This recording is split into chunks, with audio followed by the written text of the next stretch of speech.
ఇంతై ఒటుడెంతై సాపాలకొండ anaconda Jawahar Nagar చెత్తకొండ Dammaiguda నడిపొడ్డున ఈ కాలుష్యాల కొండ ప్రాణాంతకరంగా మారింది. ప్రైమ్ 9 చేతిలో భయంకరమైన గ్రౌండ్ రిపోర్ట్ సాక్ష్యాలతో మీ ముందుకొస్తోంది. దీని చుట్టూ నివసిస్తున్న 15 లక్షల ప్రజలకు నీటి కాలుష్యం, గాలి కాలుష్యం, భూమి కాలుష్యం, చెరువులు కలుషితం, పంట పొలాలు కలుషితం, భూగర్భ జలాలలో చేరిన కలుషితమైన నీటితో రోగాల బారిన పడి ప్రభుత్వం సహాయం అందిస్తుందని, దీని పూర్తిగా వేరే చోటుకు తరలిస్తారని ఆర్తనాదాలతో రోదిస్తూ కాలం వెళ్లబోతున్న జవహర్ నగర్ డంప్యార్డ్ బాధితుల గోడు మీ ముందుకు. ఇది ముమ్మాటికి మానవ హక్కుల ఉల్లంఘని, అడుగడుగున రామ్కీ కాసులకు బలవుతున్న జవహర్ నగర్ డంప్యార్డ్ బాధితులు. Welcome to prime 9 health. Me doctor Kishore Kumar. మన ట్విన్ సిటీస్ పట్టి పీడిస్తున్నటువంటి పెద్ద సమస్య చాలామందికి తెలియదు ఏంటంటే, మనం వేసే చెత్త దాదాపు 35 గ్రామాలకు, 130 కాలనీలకు, దాదాపు 339 ఎకరాలకు ప్రమాదం అని ఎవరికీ తెలియదు.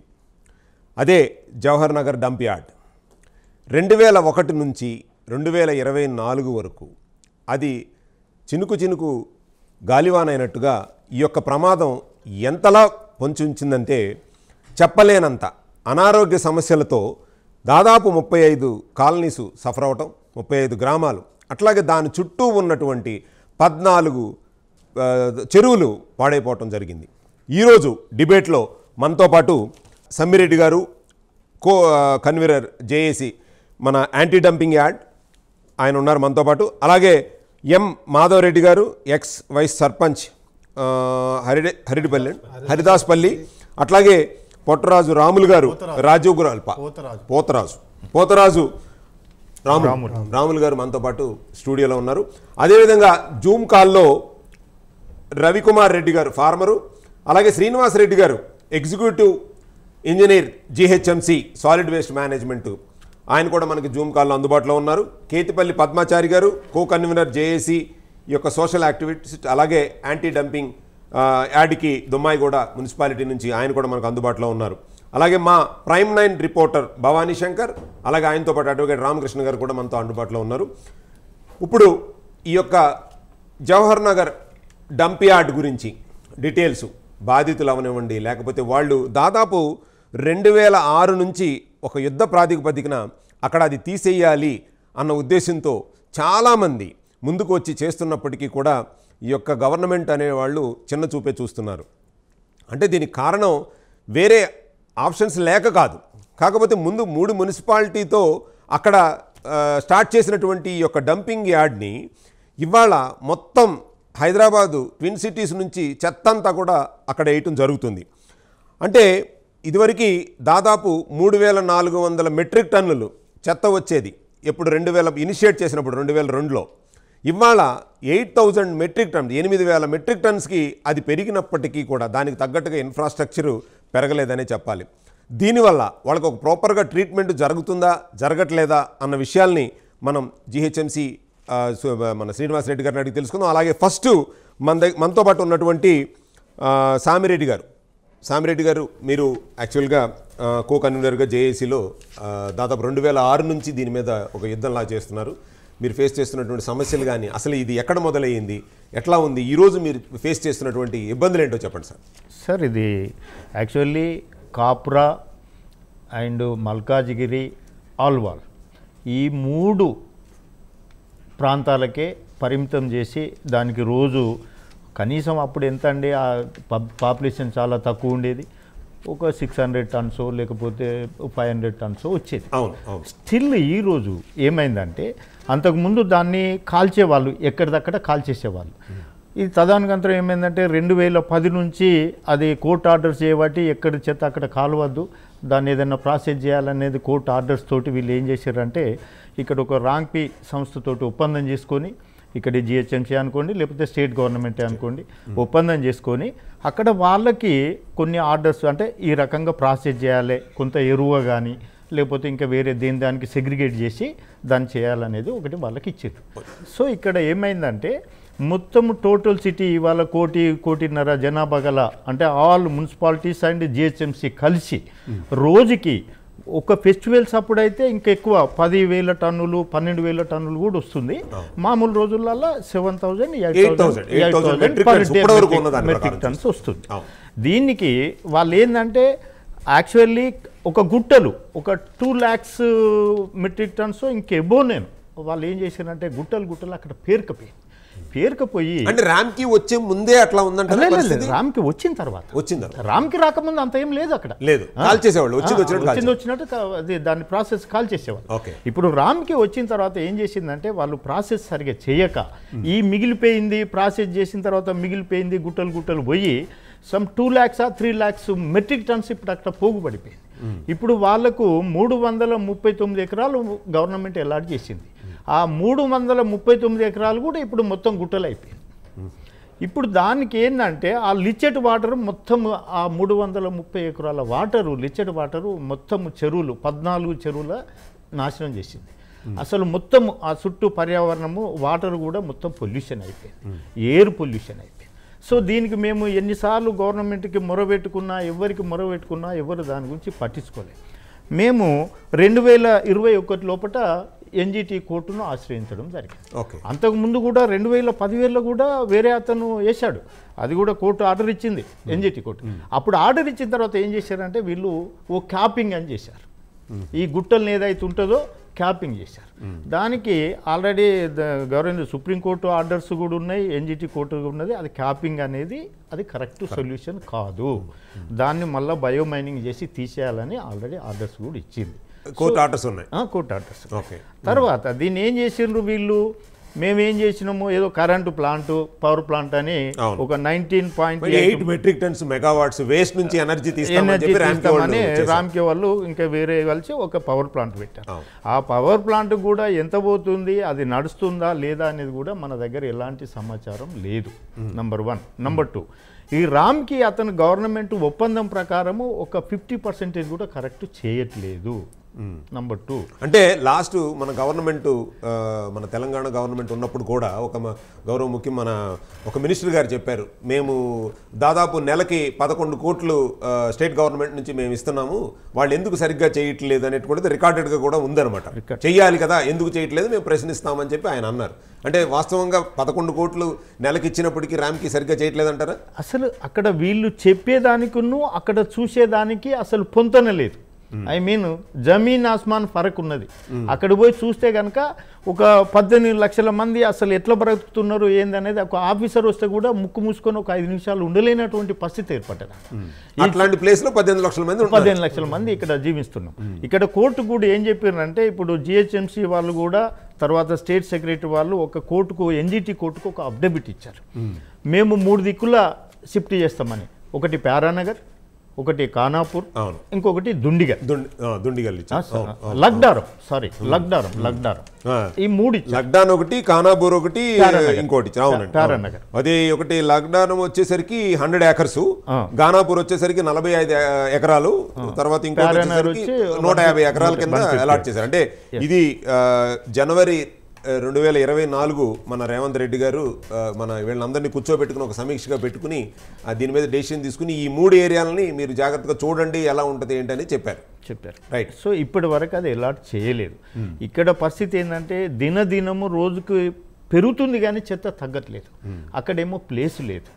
వాళ్ళు ఏం చేస్తున్నారు, ప్లేస్ లేక రామ్కి వాళ్ళని అడుగుతేమో రామ్కి వాళ్ళు అంటారు మాకు వేరే సైట్స్ ఇస్తే మేము అక్కడికి వెళ్ళిపోయి డెవలప్మెంట్ చేస్తాము, మేము ప్రాసెస్ చేస్తాము, మా దగ్గర పర్ డే 4000 టన్స్ ప్రాసెస్ చేసే కెపేబిలే ఉంది, బట్ 8,000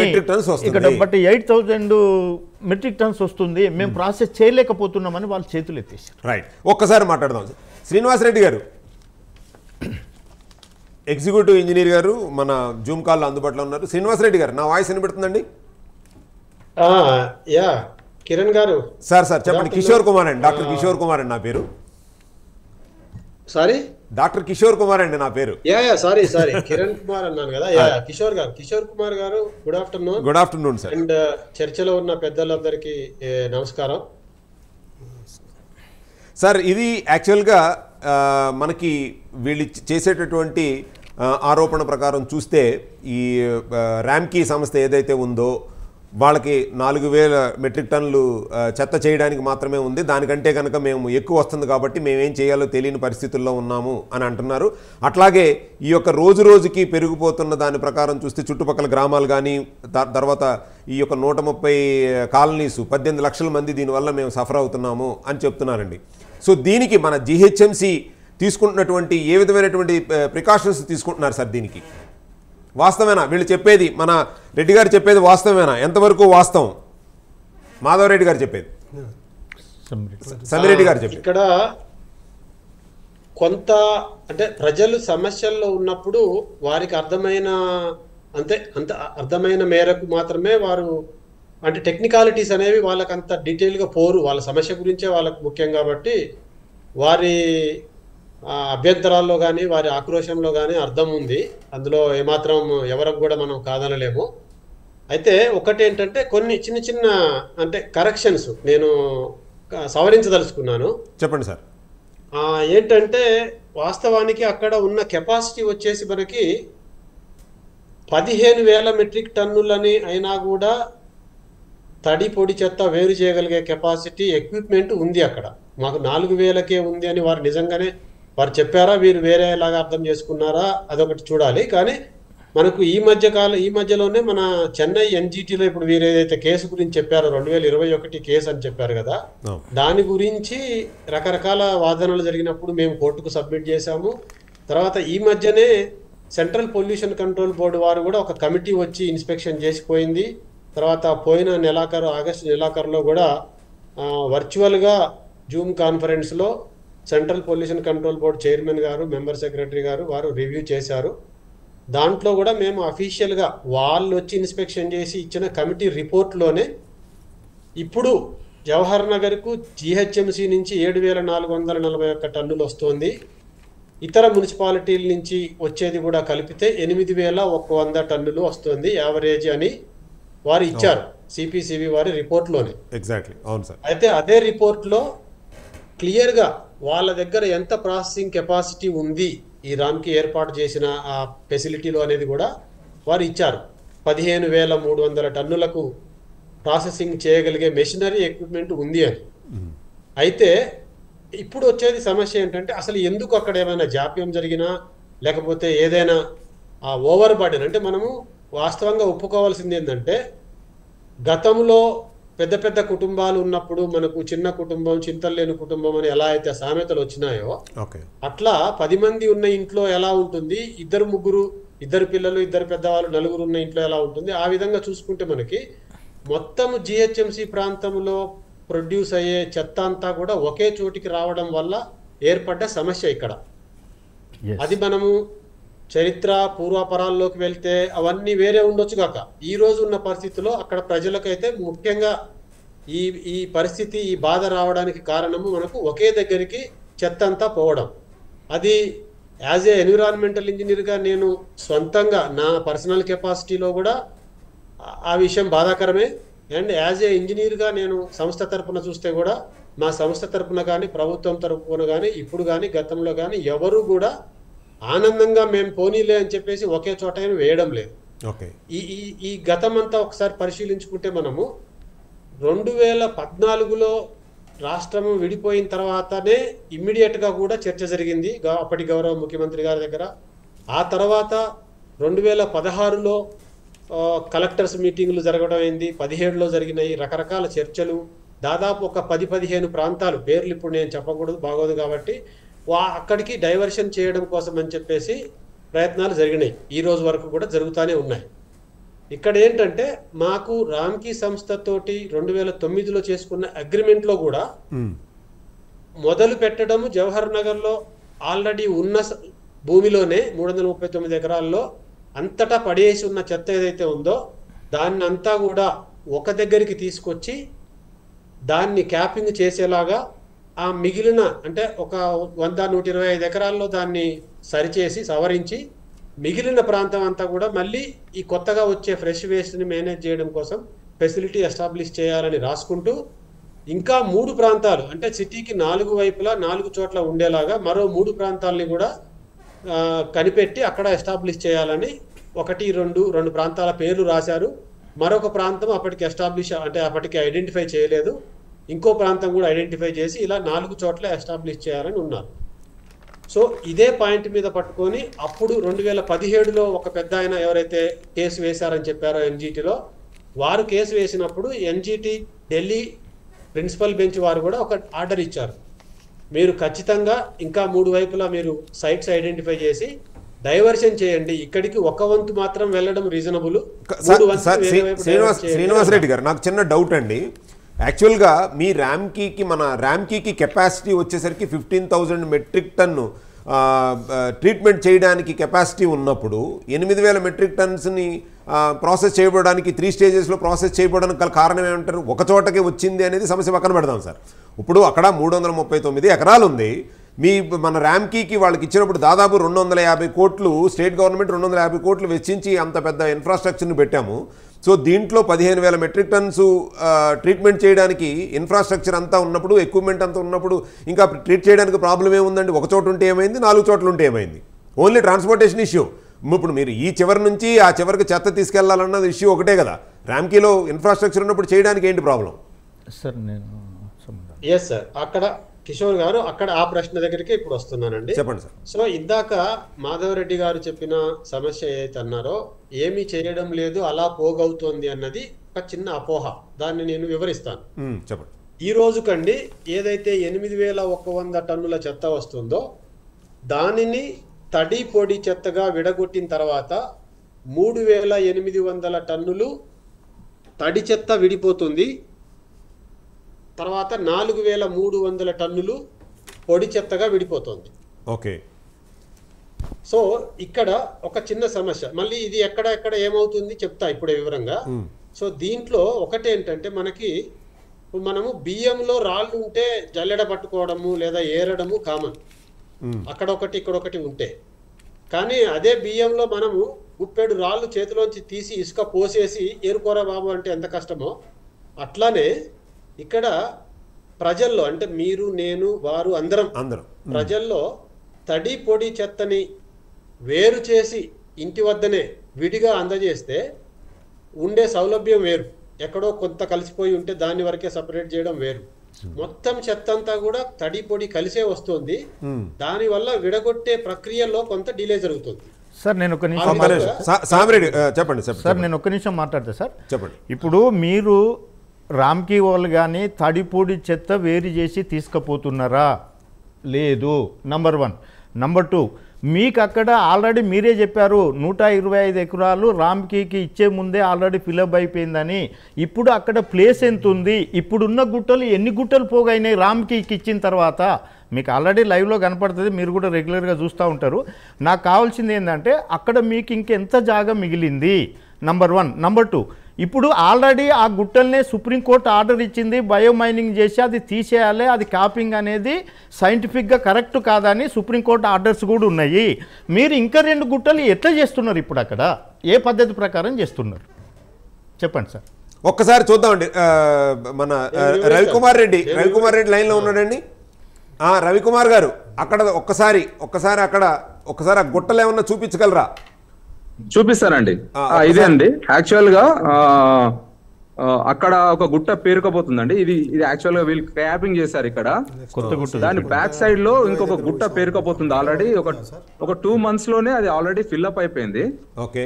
దాని తర్వాత నెక్స్ట్ ఏంటంటే లీచర్డ్ పౌండ్స్ అండి. లీచర్డ్ పౌండ్స్ ఇలా క్రియేట్ చేశారండి. ఇలాంటి లీచర్డ్ పౌండ్స్ క్రియేట్ చేశారండి. ఇది ఒక్కొక్క లీచర్డ్ పౌండ్ ఈక్వల్ టు ఒక చెరువు. ఇలాంటి 9 లీచర్డ్ పౌండ్స్ ఉన్నాయండి. ఒక చెరువులో ఆల్రెడీ ఒక 4 లీచర్డ్ పౌండ్స్ తయారు చేశారు. ఇక్కడ కింద చెరువు కింద ఒక 6 పౌండ్స్ తయారు చేశారు. ఒక దాదాపు ఒక 50 acres ఉంటుందండి ఈ లీచర్డ్ పౌండ్స్. వీళ్ళు క్రియేట్ చేసిన లీచర్డ్ పౌండ్స్ ఏరియా 50 acres ఉంటుందండి. మీకు కనబడుతుంది ఎంత డిస్టెన్స్ లో ఉన్నాయో కనబడుతుంది. మీకు ఇక్కడ చూస్తే ఈ లీచర్డ్ పౌండ్స్ సైజ్ చూస్తే మీకు కనబడుతుందండి ఎంత డిస్టెన్స్ లో ఉన్నాయి. దీన్ని లీచర్డ్ పౌండ్స్ కు బ్యాక్ సైడ్ చూసారా మీరు డబుల్ బెడ్రూమ్ ఫ్లాట్స్ కనబడుతున్నాయి. రాజీవ్ గృహ కల్పన అదేనా? రాజీవ్ గృహ కల్పన డబుల్ బెడ్రూమ్. జస్ట్ 150 meters ఉంటుందండి ఈ లీచర్డ్ పౌండ్ కి. 150 meters, దట్స్ ఆల్. ఓకే. ఇది ఇలాంటి లీచర్ పాయింట్స్ ఇగో ఇది ఇక్కడ చెట్లు అడ్డం ఉన్నాయి కదండి, ఇది చూపిస్తున్నానండి. ఒక 2 minutes టైం ఇవ్వండి, మీకు లీచర్ పాయింట్స్ ఎలా క్రియేట్ చేశారు ఈ రామ్కి వాళ్ళు నాకు అర్థం అవ్వట్లేదండి. జిహెచ్ఎంసీ శ్రీనివాస్ రెడ్డి గారు మాట్లాడుతున్నారు 339 ఎకరాలు మేము ర్యాంకీకి ఎలకేట్ చేసామండి. ర్యాంకీకి 339 ఎకరాలకి ఎలకేట్ చేసిన తర్వాత ఇక్కడ ఒక 50 ఎకరాల నుంచి 60 ఎకరాలు లీచర్ పాయింట్స్ క్రియేట్ చేయడానికి ర్యాంకీకి ఎలా అనుమతి ఇచ్చారో నాకు అర్థం అవ్వట్లేదు. అది ఓకే, అది మాట్లాడదాం అండి ఒకసారి. లీచర్ పాయింట్స్ చూడండి, ఈ లీచర్ పాయింట్స్ ఉన్న ఒక హరిదాస్పల్లి చెరువుని మొత్తం క్లోజ్ చేసి దాని నాలా మొత్తం క్లోజ్ చేసి నాలా పైన కట్టిన లీచర్ పాయింట్స్ ఇవన్నీ. ఈ లీచర్ పాయింట్స్ కట్టడం వల్ల ఆ ఈ తాడి చెట్లు చూడండి చనిపోయింది. హరిదాస్పల్లి ఊర్లోకి మొత్తము ఇల్లులోకి టచ్ అయిపోయినాయండి. ఈ లీచర్ పాయింట్స్ ఎగ్జాక్ట్ కిందనే హరిదాస్పల్లి ఊరు ఉంటుంది. చూసారా ఎంత పెద్ద కనబడుతున్నాయి. ఒక్కొక్క లీచర్ పాయింట్ ఈక్వల్ టు ఒక చెరువు. ఇలాంటి ఒక 9 చెరువులు, అంటే నా అంచనా ప్రకారము subject to correction 0.25 TMC leachate water dumping yard దగ్గర ఉందండి. 0.25 లీచర్ TMC. అక్కడికి ఏమైనా ట్రీట్మెంట్ అయ్యి వస్తుంది అంటారా? ట్రీట్మెంట్ అవ్వకుండానే చూడండి, ఈ పైప్ ఉందండి, ఈ పైపు ఈ పైపులు 2 పైపులు ఉన్నాయి కదండి. ఈ 2 పైపులు కాదు, ఒక్క పైప్ లో నుంచి ఒక మన ఇంట్లో బోర్ ఉంటది కదండి, ఆ బోరులో ఎన్ని నీళ్ళు వస్తాయో దానికి డబల్ నీళ్లు శుద్ధి చేస్తాడు డైలీ. అలా శుద్ధి చేస్తే ఈ లీచర్డ్ వాటర్ శుద్ధి చేయడానికి దాదాపు నాకు తెలిసి ఒక 20 సంవత్సరాలు పడుతుందండి. సబ్జెక్ట్ టు కరెక్షన్ ఒక 10 నుంచి 15 సంవత్సరాలు పడుతుంది ఈ లీచర్డ్ వాటర్ ఎక్కడ వెళ్ళకుండా ట్రీట్మెంట్ చేయాలనుకుంటే. అంటే రీసెంట్ గా జియోలాజికల్ సర్వే వాళ్ళు కూడా చెప్పిన దాని ప్రకారం స్టూడియోలో కూర్చొని శ్రీనివాస్ రెడ్డి గారు మాట్లాడేది డిఫరెంట్. అంటే సార్ మాట్లాడింది లీచర్డ్ వాటర్ గురించి మాట్లాడలేదు, కానీ ఇక్కడ ఆన్ గ్రౌండ్ లో ఇలాంటి భయంకరమైన సిచ్యువేషన్స్ ఉన్నాయండి. ఇలాంటి లీచర్డ్ పాయింట్స్ ఇది చూడండి, ఇక్కడ ఇలా లీచర్డ్ పాయింట్స్ లో ఇలా చెత్త వస్తుంది, మొత్తం చెత్త. ఇది ఈక్వల్ టు ఒక మన ఆయిల్ ఉంటది కదండి, మన మోటార్ వెహికల్ లో ఆయిల్ ఉంటది కదా, బ్లాక్ ఆయిల్, అలా ఉంటదండి ఇది. ఇలాంటి చాలా పెద్ద పాయింట్స్ క్రియేట్ చేశారు. ఒక్కొక్క పాయింట్ ఈక్వల్ టు ఒక చెరువు. ఇప్పుడు లైవ్ ఇక్కడ నేను చూపిస్తున్నాను కదా, మీకు అర్థమై ఉంటుంది. అక్కడ ఒకటి పవర్ అది లీచర్డ్ వాటర్ ట్రీట్మెంట్ ప్లాంట్ పెట్టారు. అది రోజుకి ఒక 2 గంటలు నడుస్తుందండి. దాంట్లో ఏదో సమస్యక ప్రాబ్లమ్స్ ఉన్నాయంట. లీచర్డ్ వాటర్ వాళ్ళు లెగసీ లీచర్డ్ వాటర్ చేయలేకపోతున్నారు. వాళ్ళ ప్రాబ్లమ్స్ వల్ల అది ఒక 250 crores అయిందని తెలిసింది. Subject to correction. అది 250 crores పెట్టి కట్టారు. బట్ అది రోజుకి నాకు తెలిసినంత మాత్రాన కొన్ని 1000 లీటర్లే చేస్తుంది, కానీ కొన్ని అంటే 1 or 2 lakh లీటర్స్ చేస్తుందో లేదో తెలియదు. కానీ జస్ట్ ఒక ఇంట్లో ఒక బోర్ ఉంటది కదా, దాంట్లో ఒక డబల్ వాటర్ వెళ్తే అది కూడా 2-3 hours చేస్తారు అంతే. ఇదండి సిచ్యువేషన్ ఇక్కడ. రవికుమార్ రెడ్డి గారు, ఇప్పుడు ఒకసారి మనం రాముల్ గారితో మాట్లాడదాం. రాముల్ గారు, మీరు యాక్చువల్ గా 2006 నుంచి 10 నుంచి మీరు చేస్తున్నారు. సో దీని ప్రకారం అంటే మీరు రాజీవ్ గృహకల్ప ఇనిషియేట్ అయిన తర్వాత ఎన్ని ఫ్యామిలీలు ఉంటాయండి అక్కడ మీకు? మా దగ్గర 141 బ్లాకులు సార్. ఓకే. ఒక బ్లాక్లో వచ్చి 32 ఫ్యామిలీస్, అంటే దాదాపు 4512 కుటుంబాలు. దాదాపు ఇప్పుడు 3500 కుటుంబాలుగా జీవిస్తున్నాం అక్కడ. దాదాపు ఒక 12,000 మంది జనాభాగా ఉన్నాం. అయితే నేను వచ్చినప్పుడు 2000 అయితే మొట్టమొదటిగా ఈ 11 సంవత్సరాలలో నేను ఈ ప్రైమ్ టీవీ యాజమాన్యానికి పాదాభివందనం చేస్తున్నాను, మీకు కూడా సార్. ఎందుకంటే మా బాధితులని లైవ్లో డిబేట్లో కూర్చోబెట్టి మాట్లాడితే ఇది ప్రప్రదంగా ఫస్ట్ టైం అనుకుంటా ఈ డంపింగ్ యార్డ్ సైడ్ సార్. ఈ 20 సంవత్సరాలు ఏ డిబేట్ కూడా ఎవరు కూడా మనం పిలవలేదు సార్. ఎప్పుడు వచ్చినా డంపింగ్ యార్డ్కి వచ్చి ఆ లైవ్ తీసుకొని ఎవరు ఊరిపోయారు, ఎవరు మునిగిపోయారు, ఎవరు చచ్చిపోయారు అదే వచ్చి లైవ్ చేసుకుని పోతుంటే ఈ ఒక్కటి మీకు మాత్రం ప్రత్యేక ధన్యవాదాలు చేస్తున్నాం. మేము ముందు ఎప్పుడు ఉంటాం. అయితే 2010లో నేను కాలనీకి వచ్చిన తర్వాత అక్కడ స్మోక్ వస్తుండే సార్, బాగా బర్న్ అవుతుండే, కాలుతుండే, రాత్రిపూట మంటలు లేస్తుండే, మా శ్వాసలు వీలుస్తుంటే మీ గర్భవతుల పిల్లలు గర్భస్రావాలు పోయినాయి, పిల్లలు ముసలోళ్ళు చనిపోవడం జరిగింది, పిల్లలు చనిపోవడం జరిగింది. ఇది ఏంది వ్యవస్థ అని చెప్పి నేను పూర్తిగా అప్పుడు ఎల్ఐసి ఏజెంట్గా ఉండి ఇక్కడ ఏజెంట్గా చేసుకుని ఒక 4 పాలసీలు చేసుకుని బతుకుదామని ఉద్దేశంతో అక్కడికి వచ్చినాం సార్. అక్కడికి వచ్చిన తర్వాత ఇక్కడ చూస్తే ఇది పెద్ద ఉంది. చిన్నప్పటి నుంచే మాకు కొద్ది భావాలు కొద్దిగా ఉండే సార్. ఆ వలన ఈ కొద్ది దీనికోసం మేము మొబిలైజ్ కావడం జరిగింది. 2010లో అడిషనల్ కమిషనర్ అలీం పాషా అని ఒక అతను సార్ ఉండే సార్. ఓకే. నేను ఒక చిన్న స్లిప్ రాసి ఇచ్చిన సార్, 3 గంటలకు వెళ్ళి ఇస్తే ఆ సార్ ఏం చేసింది తెలుసా సార్, 3 గంటల నుంచి ఆ స్లిప్ చూసి నాకు 7:30కు అపాయింట్మెంట్ ఇచ్చింది సార్. రాత్రి 7:30కు అపాయింట్మెంట్ ఇస్తే ఏంది సార్ అంటే అక్కడ ఎవడు కట్టమంటారు, అక్కడ ఉంటే చచ్చిపోతారు మీరు అని చెప్పి అన్నాడు సార్. చచ్చిపోతుంటే మరి మీరు ఎట్లా కట్టండి సార్, జిహెచ్ఎంసీ ఉంది సార్, జిహెచ్ఎంసీ ఉంది సార్, మరి మీరే వచ్చారు కదా సార్ అని అంటే, మీరు కాదయ్యా మీరు అట్లా అడగాలి, గవర్నమెంట్ని అడగాలి, ఎవరిని అడగాలి సార్. నేను పోయిపోయిందే కొత్తగా సార్ అక్కడికి. అక్కడ పోయిన తర్వాత మా కాలనీలో ఉన్న ప్రజలందరూ మోకం చేస్తే ఇక ప్రతి ఒక్కటి చూడు సార్, ప్రతి ఒక్కటి ధర్నా చేసినాం సార్ అక్కడి నుంచే. మా ఈ బాధను అర్థం చేసుకొని ప్రొఫెసర్ కేశవరావు జాదవ్ వచ్చింది సార్, ఆయన ఈ మధ్యన 4 సంవత్సరాలు చనిపోయింది సార్. అతను చూసి బాధలు చూసి ఈ టీవీలో డిబేట్ అవన్నీ చూసుకున్న తర్వాత నా పేరు మీద హ్యూమన్ రైట్స్లో కేసు వేయడం జరిగింది సార్. అయితే అక్కడ జయవిందాలు మేడం కానీ, సంధ్యక్క కానీ, పిఓడబ్ల్యూ మన వీళ్ళందరూ ప్రజా సంఘాలు చాలామంది వచ్చారు సార్. వచ్చిన తర్వాత మనకి ఇది పీసీబీ అంటే తెలియదు, జిహెచ్ఎంసీ అంటే తెలియదు, కలెక్టర్ ఆఫీస్ అంటే తెలియదు. ఇక చూడు సార్, కలెక్టర్ ఆఫీస్లో దానకిషోర్ సార్ గారు అప్పుడు జాయింట్ కలెక్టర్ ఉండే, రంగారెడ్డి జిల్లా కలెక్టర్ ఉండే సార్.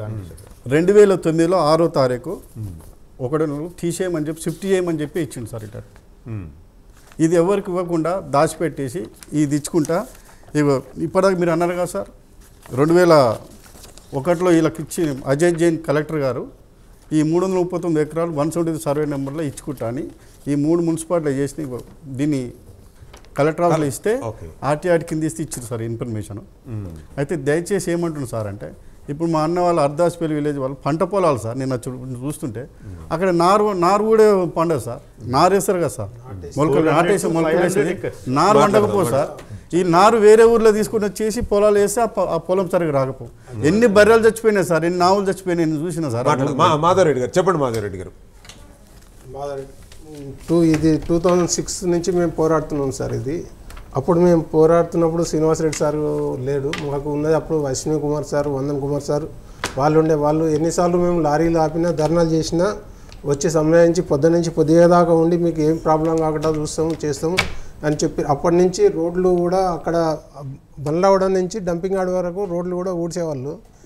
ఇప్పుడు అది లేదు. ఇది గత 4-5 సంవత్సరాల కింద ఈ వాటర్ గురించి ధర్నా చేస్తే మేము 470 కోట్లు శాంక్షన్ చేసినాము, ఈ వాటర్ ఫిల్టర్ పెడతాము, మీకు 2 సంవత్సరాలలో చుక్క నీళ్ళు లేకుంటే కొబ్బరి నీళ్ళు లెక్క చేస్తామని చెప్పి వాగ్దానం చేసిస్తారు.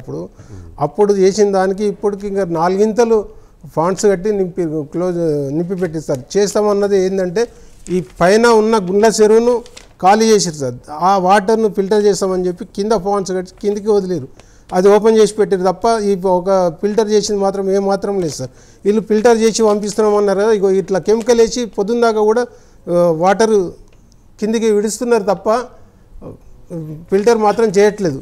ఇట్లా వాటర్ మొత్తం వీడియో చూపించారు కదా, వీడియో అది మనం ప్లే చేద్దాం సార్. మీరు ఒకసారి శ్రీనివాసరెడ్డి సార్ తెలుసో తెలియదో ఆ విషయం మాత్రం, కానీ వీళ్ళు రామ్కి వాళ్ళు మాత్రం దొంగచాటుగా ఇవన్నీ ఇన్లీగల్ పనులు అయితే చాలా చేస్తున్నారు సార్.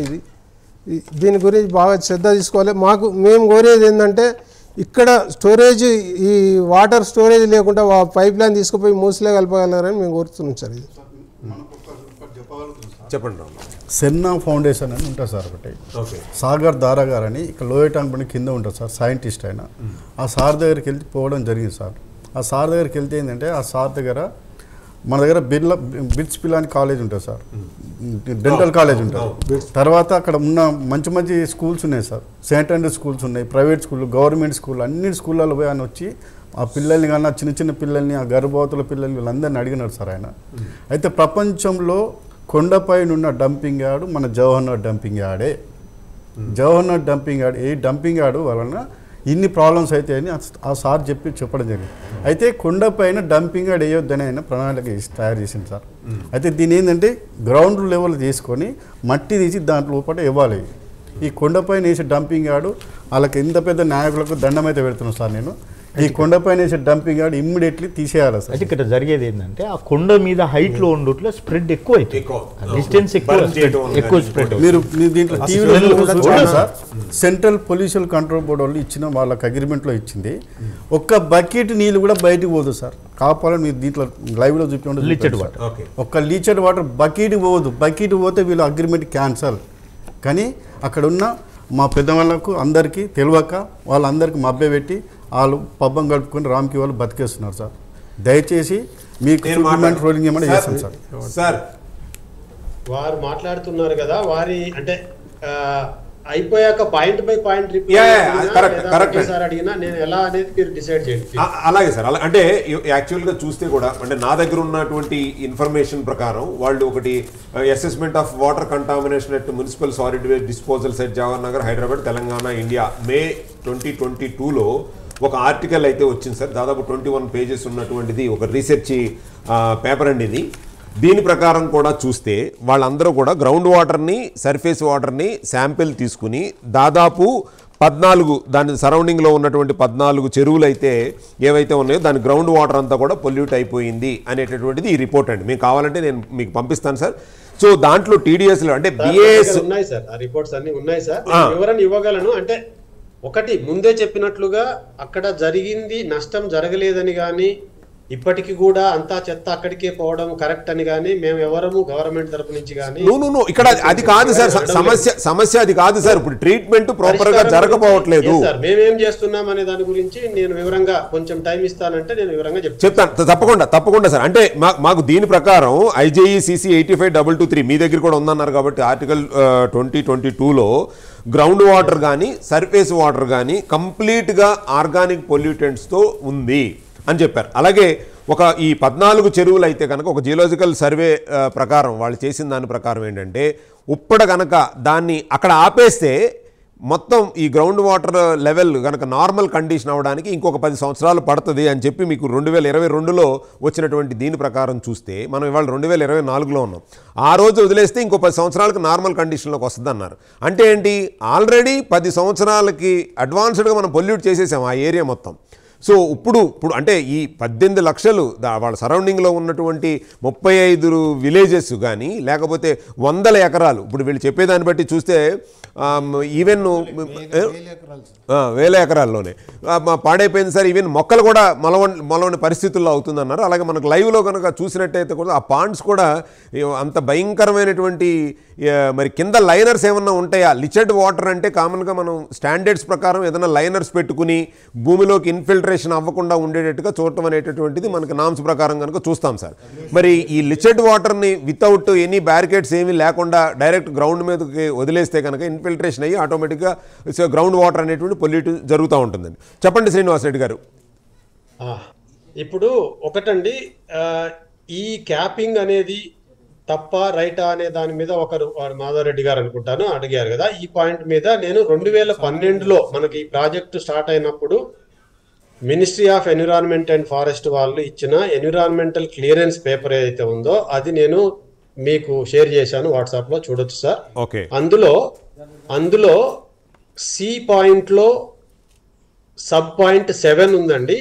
వాళ్ళు ఆ ఈసీలోనే ఎన్విరాన్మెంటల్ క్లియరెన్స్ లోనే క్లియర్ గా ఈ ఆల్రెడీ పడి ఉన్న డంప్ ఏదైతే ఉందో దాన్ని క్యాపింగ్ చేయమని ఇచ్చారు.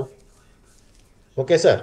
అంటే మనము ఈ ప్రాజెక్టు 2009లో అగ్రిమెంట్ అయ్యే నాటికి ఉన్న అప్లికబుల్ రూల్స్ ఏంటంటే MSW 2000 రూల్స్. తర్వాత సబ్సిక్వెంట్ గా 2016లో రూల్స్ చేంజ్ అయిన తర్వాత కూడా క్యాపింగ్ చేయకూడదని లేదు, కానీ బయోమైనింగ్కి అవకాశం ఉంటే బయోమైనింగ్ చేయమని ఉంది, కుదరకపోతే క్యాపింగ్ చేయమని ఉంది. సో ఇక్కడ సమస్య ఏంటంటే మేము ఇప్పుడు 2012లో ప్రాజెక్టు అంటే 9లో అగ్రిమెంట్ అయినా 12లో స్టార్ట్ అయింది రకరకాల కారణాల వల్ల. సో అప్పుడే వాళ్ళకు క్యాపింగ్ చేయడానికి మనం అవకాశం ఇచ్చినాం కాబట్టి ఆ పని మధ్యలో సగంలో ఉండగా కొత్తగా రూల్స్ వచ్చినంత మాత్రాన మనం దాన్ని చేంజ్ చేయనవసరం లేదు అన్న ప్రీటెక్స్ట్ తోటి మనం క్యాపింగ్ కొనసాగించాం. ఈ రోజు కూడా SWM రూల్స్ లో క్యాపింగ్ చేయకూడదు అని లేదు. కాకపోతే ఏంటంటే ఈ కొంత పర్యావరణవాదులు చేసిన ఆర్గ్యుమెంట్ల వల్ల NGT కన్విన్స్ అవ్వడం వల్ల బయోమైనింగే చేయండి, క్యాపింగ్ చేయొద్దు అని ఒక ఆర్డర్ ఇచ్చారు. కానీ ఆ ఆర్డర్ వచ్చే నాటికే మన క్యాపింగ్ పూర్తయింది. సో దీనిపైన మేము NGTలో అప్పీల్ వేశాము, సుప్రీంకోర్టులో వేశాము. వాళ్ళు ఫస్ట్ కాదన్నారు, మళ్ళీ ఇప్పుడు వింటున్నారు, మళ్ళీ దాన్ని పునఃపరిశీలించమని CPCBకి డైరెక్షన్ ఇచ్చారు. సో అది ఇప్పుడు నడుస్తుంది సార్. ఆ దాంట్లో భాగంగా CPCB కూడా వచ్చి విజిట్ చేసి ఒక 10 మంది దేశవ్యాప్తంగా ఉన్న solid waste management experts committee 10 మందితోని వేసింది. వాళ్ళల్లో మెజారిటీ మంది ఒక ఒపీనియన్ ఏమన్నారంటే, అంటే నేను వివరంగా చెప్పలేను కానీ ఇది కరెక్టా కాదా అనే విషయాన్ని పక్కన పెడితే ఇన్ని వేల లక్షల టన్నుల చెత్త ఏదైతే ఆల్రెడీ ఉండి దాన్ని క్యాపింగ్ చేసి ఉన్నారు కాబట్టి ఒక విధంగా ఆల్రెడీ అయిన కంటామినేషన్ని ఫర్దర్ పెరగనీయకుండా ఉండేలాగా కంట్రోల్ చేశారు. ఎందుకంటే ఇక్కడ చెత్త ఓపెన్ గా ఉన్నప్పుడు పడే వర్షం నీళ్ళంతా లోపలికి పోవడం వల్ల ఎక్కువ లీచార్ట్ జనరేట్ అవుతుంది కాబట్టి దానివల్ల మరింత సమస్య. సర్ఫేస్ వాటర్, గ్రౌండ్ వాటర్ అనేది ఎంత అవ్వాలో అంత ఆల్రెడీ కొంత పొల్యూట్ అయింది కాబట్టి సర్ఫేస్ వాటర్ కూడా పడ్డ వర్షం నీళ్ళన్నీ కూడా చెత్తలోకి వెళ్ళి అవి బ్లాక్ కంటామినేటెడ్ వాటర్ గా వచ్చి కింది చెరువుల్లోకి వెళ్తే ఎక్కువ పొల్యూషన్ అవుతుంది కాబట్టి ఈ ఆల్రెడీ చేసిన క్యాపింగ్ ని ఉండనివ్వవచ్చు అని majority expert committee members all over the country ఇచ్చిన ఒపీనియన్. దాని మీద ఇప్పుడు తర్జన భర్జన జరుగుతున్నాయి సార్. అందువల్ల దానికి అంతకన్నా మించి ఆ పాయింట్ మీద చెప్పలేదు ప్రస్తుతం. అంటే ఇప్పుడు వాళ్ళ ఎక్స్పర్ట్ కమిటీ కూడా చెప్పింది ఏంటంటే ఆల్రెడీ గ్రౌండ్ వాటర్ పొల్యూట్ అయిపోయిందనే చెప్పారు. దాంట్లో మనం ఖండించేది ఏం లేదు. ఆల్రెడీ పొల్యూట్ అయిపోయింది. అయితే ఇప్పుడు చెత్త క్యాపింగ్ చేసిర్రు, ఆ పైన ఇప్పుడు మీరు ఆఫీస్ ఉన్నది కదా, మీ గుట్ట పైన టెంపుల్ కట్టారు కదా, అక్కడ సైడ్ కూడా ఇప్పుడు ఓపెన్ గానే వస్తారు కదా. అది నేను ఒక పాయింట్ బై పాయింట్ చెప్తాను. చెత్త గుట్టలు పెరుగుతూ ఉన్నాయి అని చెప్తున్న దాంట్లో వాస్తవానికి అది ఏంటనేది నేను వివరంగా చెప్తాను సార్. చెప్పండి. అయితే దాంతో పాటు లీచర్ట్ది మనం మాట్లాడుతున్నాం, గ్రౌండ్ వాటర్ పొల్యూషన్ కాబట్టి ఇది ముగించాక దాని వైపు వెళ్దాం. రైట్. సో ఇప్పుడు ఈ లీచాట్ అనేది వారే చెప్పినట్లుగా అంతకు ముందు ఆఫీసర్ల పేరు చెప్పారు, తర్వాత వారు వెళ్ళి కనుక్కున్నానని చెప్పారు. ఇదైతే ఉందో ఆ టైంలో వాస్తవానికి అప్పటికి క్యాపింగ్ చేయలేదు, వారు కూడా తెలుసు. సో అప్పటికి బాగా వస్తున్న లీచాట్ని అడ్డుకోవడం కోసం అని చెప్పేసి ఆ చెరువు ఏదైతే గుండ్లకమ్మ చెరువు ఉందో దాని కింద ఫర్దర్ గా కూడా కొన్ని ఆర్టిఫిషియల్ పాండ్స్ క్రియేట్ చేసి దాంట్లో స్టోర్ చేసుకుంటూ వెళ్ళారు, ఇంపౌండ్ చేసుకుంటూ వెళ్ళారు.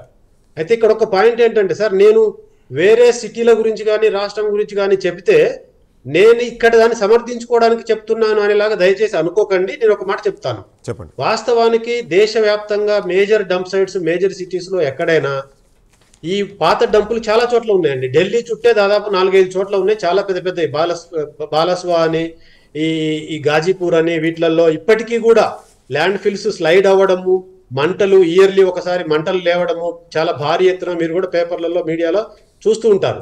సో అక్కడ ఎక్కడ చూసినా కూడా ఎవరు కూడా ఆ లీచాట్ ని అక్కడే కంటైన్ చేసి ట్రీట్మెంట్ చేసే సాహసం చేయలేదండి. వాళ్ళు ఎప్పటికప్పుడు వదిలేస్తూ పోతున్నారు. ఈ రోజు కూడా డైరెక్ట్ గా వెళ్ళి యమునాలో కలుస్తుంది ఢిల్లీలో అయితే. అంటే నేను వేరే వాళ్ళ గురించి మాట్లాడడం ద్వారా నా గురించి ఆ పాయింట్ ఆఫ్ వ్యూలో చూసుకుంటే మనం ఇక్కడ హర్షించదగిన విషయం ఏంటంటే మన తెలంగాణ గవర్నమెంట్ ఒక మంచి ఇనిషియేటివ్ తీసుకుని 250 క్రోర్స్ ఆఫ్ రూపీస్ని వెచ్చించి ఒక ట్రీట్మెంట్ ప్లాంట్ పెట్టడం అనేటువంటిది హర్షించదగిందే, కాదని అనట్లేదు. సో కాకపోతే అక్కడ యాజమాన్యం ఏదైతే ఉన్న యాజమాన్యం సరిగ్గా చేయట్లేదు. మీరు పెట్టినటువంటి నెలకు 11 కోట్లు ఇస్తానన్నారు అంటాను కిరణ్ గారు. ఎందుకంటే నేను మీకు ఇప్పుడు లీచాట్ ట్రీట్మెంట్ ప్లాంట్ ఏదైతే పెట్టామో అది మీకు మినిమం ఒక చిన్న అవగాహన లాగా చెప్పదలుచుకుంటే మనకు ఇవాళ రేపు ఎస్టీపీస్ లో కానివ్వండి, ఎక్కడైనా వాటర్ ట్రీట్మెంట్ ప్లాంట్లలో కానీ స్కాడా అనే టెక్నాలజీ తోటి మానిటరింగ్ ఉందండి. ప్రతి ఒక్క లీటర్ నీళ్లు ముందుకు వెళ్ళినా వెనకకు వెళ్ళినా స్కాడాలో ఆటోమేటిక్ గా రికార్డ్ అవుతుంది. సో దాని ప్రకారంగా చూస్తే నా దగ్గర నేను మీకు వాట్సాప్ లో మీకు మేబీ క్లారిటీగా కనిపిస్తుందో లేదో మీకు స్క్రీన్ షాట్ పంపిస్తాను మీ వాట్సాప్ కి కావాలంటే. సో ఇది మనము 2000 కిలోలీటర్లు రోజుకి దాని ట్రీట్మెంట్ కెపాసిటీ. సో 87-90% తగ్గకుండా ప్లాంట్ నడుస్తుంది ప్రతిరోజు. నిన్నటిది చూస్తే కూడా 1730 కిలోలీటర్ల ఇంటేక్ తీసుకుంది. And it is every day recorded అండి on SCADA, which cannot be tampered, which cannot be stopped as you know SCADA నుంచి. అయితే సమస్య పెద్దగా ఉన్నప్పుడు మనం చేస్తున్న ప్రయత్నము అవతల వాళ్ళకు చిన్నగానే కనిపిస్తుంది అనేది నానుడి ఒకటి. తర్వాత మీకు నేను ఒక ఫోటో కూడా పంపించానండి. ఈ చెరువులది మీకు డ్రోన్ ఫోటో ఒకటి మీకు పంపించాను, దయచేసి మీరు చూడొచ్చు. ఒకవేళ మీరు క్యాస్ట్ చేసినా కూడా చేయొచ్చు అండి స్క్రీన్ మీద. చేయిస్తాను సార్, నేను చేయిస్తాను. సో ఇది ఏంటంటే సార్ మీకు ఏదైతే ప్లాంట్ దానిపైన చెరువుని 4 భాగాలుగా మీకు బ్లూ, గ్రీన్, రెడ్, ఆరెంజ్ గీసి చూపించాం కదా.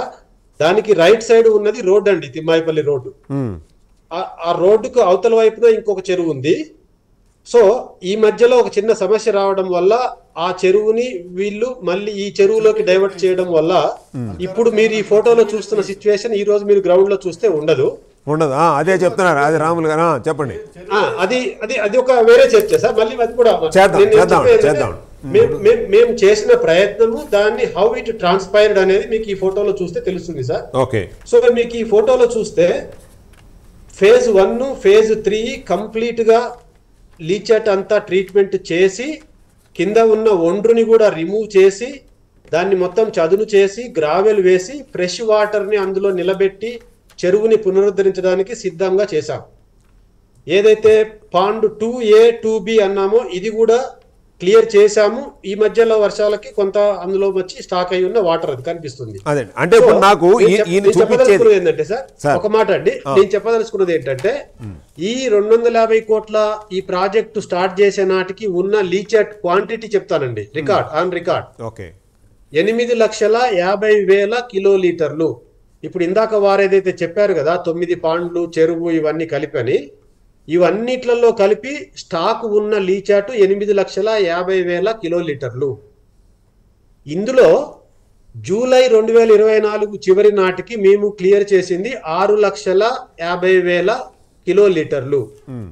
6,47,000 చిల్లరండి, నేను 6,50,000 రౌండ్ ఫిగర్ చెప్తున్నాను మీకు. 8,50,000 కిలోలీటర్లకు గాను 6,50,000 కిలోలీటర్లు శుద్ధి చేస్తే మనకు ఈ ఏదైతే చెరువు మొత్తం క్లియర్ అయింది. ఇప్పుడు ఒక చిన్న స్మాల్ పార్ట్ మనం, ఎందుకంటే అది పంపింగ్ వెల్ అక్కడ ఉంది కాబట్టి మనకి ఫోను ఈ చెరువుతో పాటు దాని కింద ఉన్న 1 2 3 4 పాండ్స్ ఆర్టిఫిషియల్ పాండ్స్ క్లియర్ చేసి వాటిలో స్లడ్జ్ రిమూవ్ చేసి మళ్ళీ మట్టితో కప్పేశాం సార్. అంటే 9 పాండ్లకు గాను 4 పాండ్లని ఆల్రెడీ క్లియర్ చేసి మూసివేశాం.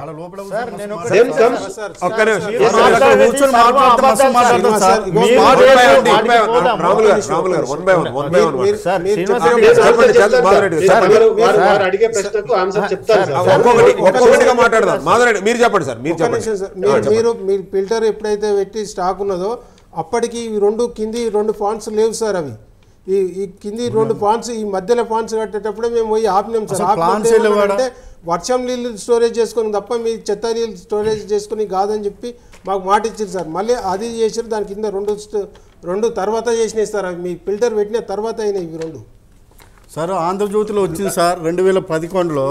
నా దగ్గర 2 పాండ్లు అయితే ఏమవుతున్నాయో చూపిస్తారా సార్? తర్వాత ఫిల్టర్ పెట్టిన తర్వాత వచ్చినాయి సార్ శ్రీనివాస్ రెడ్డి సార్. మేము చిన్నప్పటి నుంచి అక్కడ ఉన్నమే సార్, మొత్తం మాకు అంతా దీని గురించి అవగాహన ఉన్నది సార్. 339 ఎకరాలకు గోడ కట్టుకోవాలి సార్. అతను రామ్కి సంస్థ యాజమాన్యం గోడ కట్టుకోవాలి సార్. ఏదైతే కొంత భూమి డిస్ప్యూటెడ్ సార్, గోడ కట్టుకున్న ఫోటోస్ కూడా నా దగ్గర ఉన్నాయి సార్. ఆల్రెడీ అయితే ఒకటి వారి ఆక్రోశాన్ని నేను ఎప్పుడు తప్పు పట్టను. మీరు యాజ్ ఏ హ్యుమానిటీ గ్రౌండ్స్ మీరు కూడా ఇందాక చెప్పారు పొల్యూట్ అవటం జరిగింది.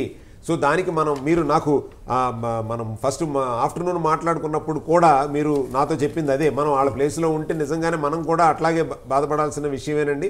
దాని మీద తప్పకుండా మనం ఈ చర్చకి చేద్దాం అన్నది. ఫస్ట్ ఆఫ్ ఆల్ మీరు thank you so much. As a humanity లెవెల్లో మీరు వాళ్ళకి సపోర్ట్గానే ఉన్నారు. కాకపోతే యాజ్ ఏ ఎంప్లాయీగా, ఆయన జిహెచ్ఎంసీ ఎంప్లాయీగా ఆయన్ని వాళ్ళు చేసేటటువంటి కార్యక్రమాలు కానీ లేకపోతే అక్కడ మనం అనుకున్నటువంటి కొన్ని అపోహలు అనే దాని మీద చర్చా వేదికలో ఉన్నారు. అట్లాగే మనకు జూమ్ కాల్లో కేతిపల్లి పద్మాచారి గారు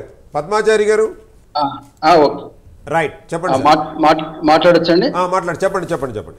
ఓకే, ఫస్ట్ ఆఫ్ ఆల్ మీకు ధన్యవాదాలండి. ఈ డంపింగ్ యార్డ్ మీద ఒక లైవ్ చర్చ పెట్టింది ఈరోజు. ఇదివరకు ఎవరు కూడా సాహసం చేయలేనటువంటి సాహసం అని కాదు.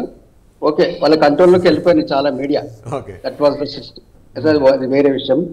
ఫస్ట్ ఆఫ్ ఆల్ నేను ఒక పాయింట్ లేవనెత్తున్నానండి. ఇక్కడ జిల్లా కలెక్టర్ రంగారెడ్డి గారు ఈ ల్యాండ్ 339 ఎకర్స్ ఎప్పుడైతే అలాట్ చేశారో దాంట్లో క్లియర్ గా రాశారు, this is for compost yard, it's not for the dumping yard.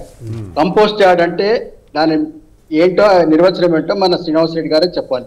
ఇప్పుడు అది కంపోస్ట్ యార్డ్ గా ఉందా, డంపింగ్ యార్డ్ గా ఉందా, అసలు ఆ హక్కు ఎవరికి ఉంది? దాన్ని డంపింగ్ యార్డ్ చేసేటువంటి హక్కు ఎవరికి ఉంది? ఎవరు చేపిస్తున్నారు? అది పాలకులు తప్ప, అధికారులు తప్ప, లేకుంటే రామ్కి వాడు తప్ప? రామ్కి వాడిని తప్పు పడటానికి లేదు, వాడు కాంట్రాక్టర్. దాన్ని కంట్రోల్ చేయాల్సిన అధికారులను తప్పు పడతాం, పాలకులను తప్పు పడతాం మేము. అదొక పాయింట్. సో కంపోస్ట్ యార్డ్ని వాళ్ళు డంపింగ్ యార్డ్గా చేశారు. సెకండ్ పాయింట్, మీరు ఇందాక అన్నారు జస్ట్ ఒక 140 కాలనీ, మీరు డాక్టర్ కిషోర్ గారు చెప్పండి ఒక సార్. 150 కాలనీలు 34 విలేజ్లు అవి చెప్పారు కదా, అది కాదు. 75% of the Medchal district has been spoiled like anything because of this pollution. Jawahar Nagar నుంచి ఒక 5 కిలోమీటర్ల రేడియస్ వరకు soil and water has been polluted. మొత్తం సాయిల్ వాటర్ పొల్యూట్ అయిపోయింది 5 కిలోమీటర్ల వరకు రేడియస్. 10 నుంచి 12 కిలోమీటర్ల రేడియస్ లో ఎయిర్ పొల్యూట్ అయింది. అప్పుడు మీరు చెప్పండి ఎంత, ఒక జిల్లాలో 75% పొల్యూట్ అయినట్టే. ఇంకా అవతలకి వస్తే ఇంకొక 15-20 కిలోమీటర్స్ వరకు రోడ్లు పొల్యూట్ అవుతున్నాయి.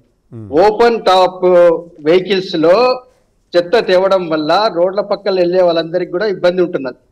ఆ దాంట్లో నుంచి వచ్చే వాటర్ వాళ్ళ ముఖాలపై పడుతున్నది, వాహనదారులపై పడుతున్నది, ఆ పక్కన ఉండే షాపులపై పడుతున్నది, రోడ్డు మీద పడుతున్నది. రోడ్డు మీద పడిన తర్వాత స్లిప్ అవుతున్నది ఆ రోడ్డు మీద ఏమైనా వెహికల్స్ పోతుంటే.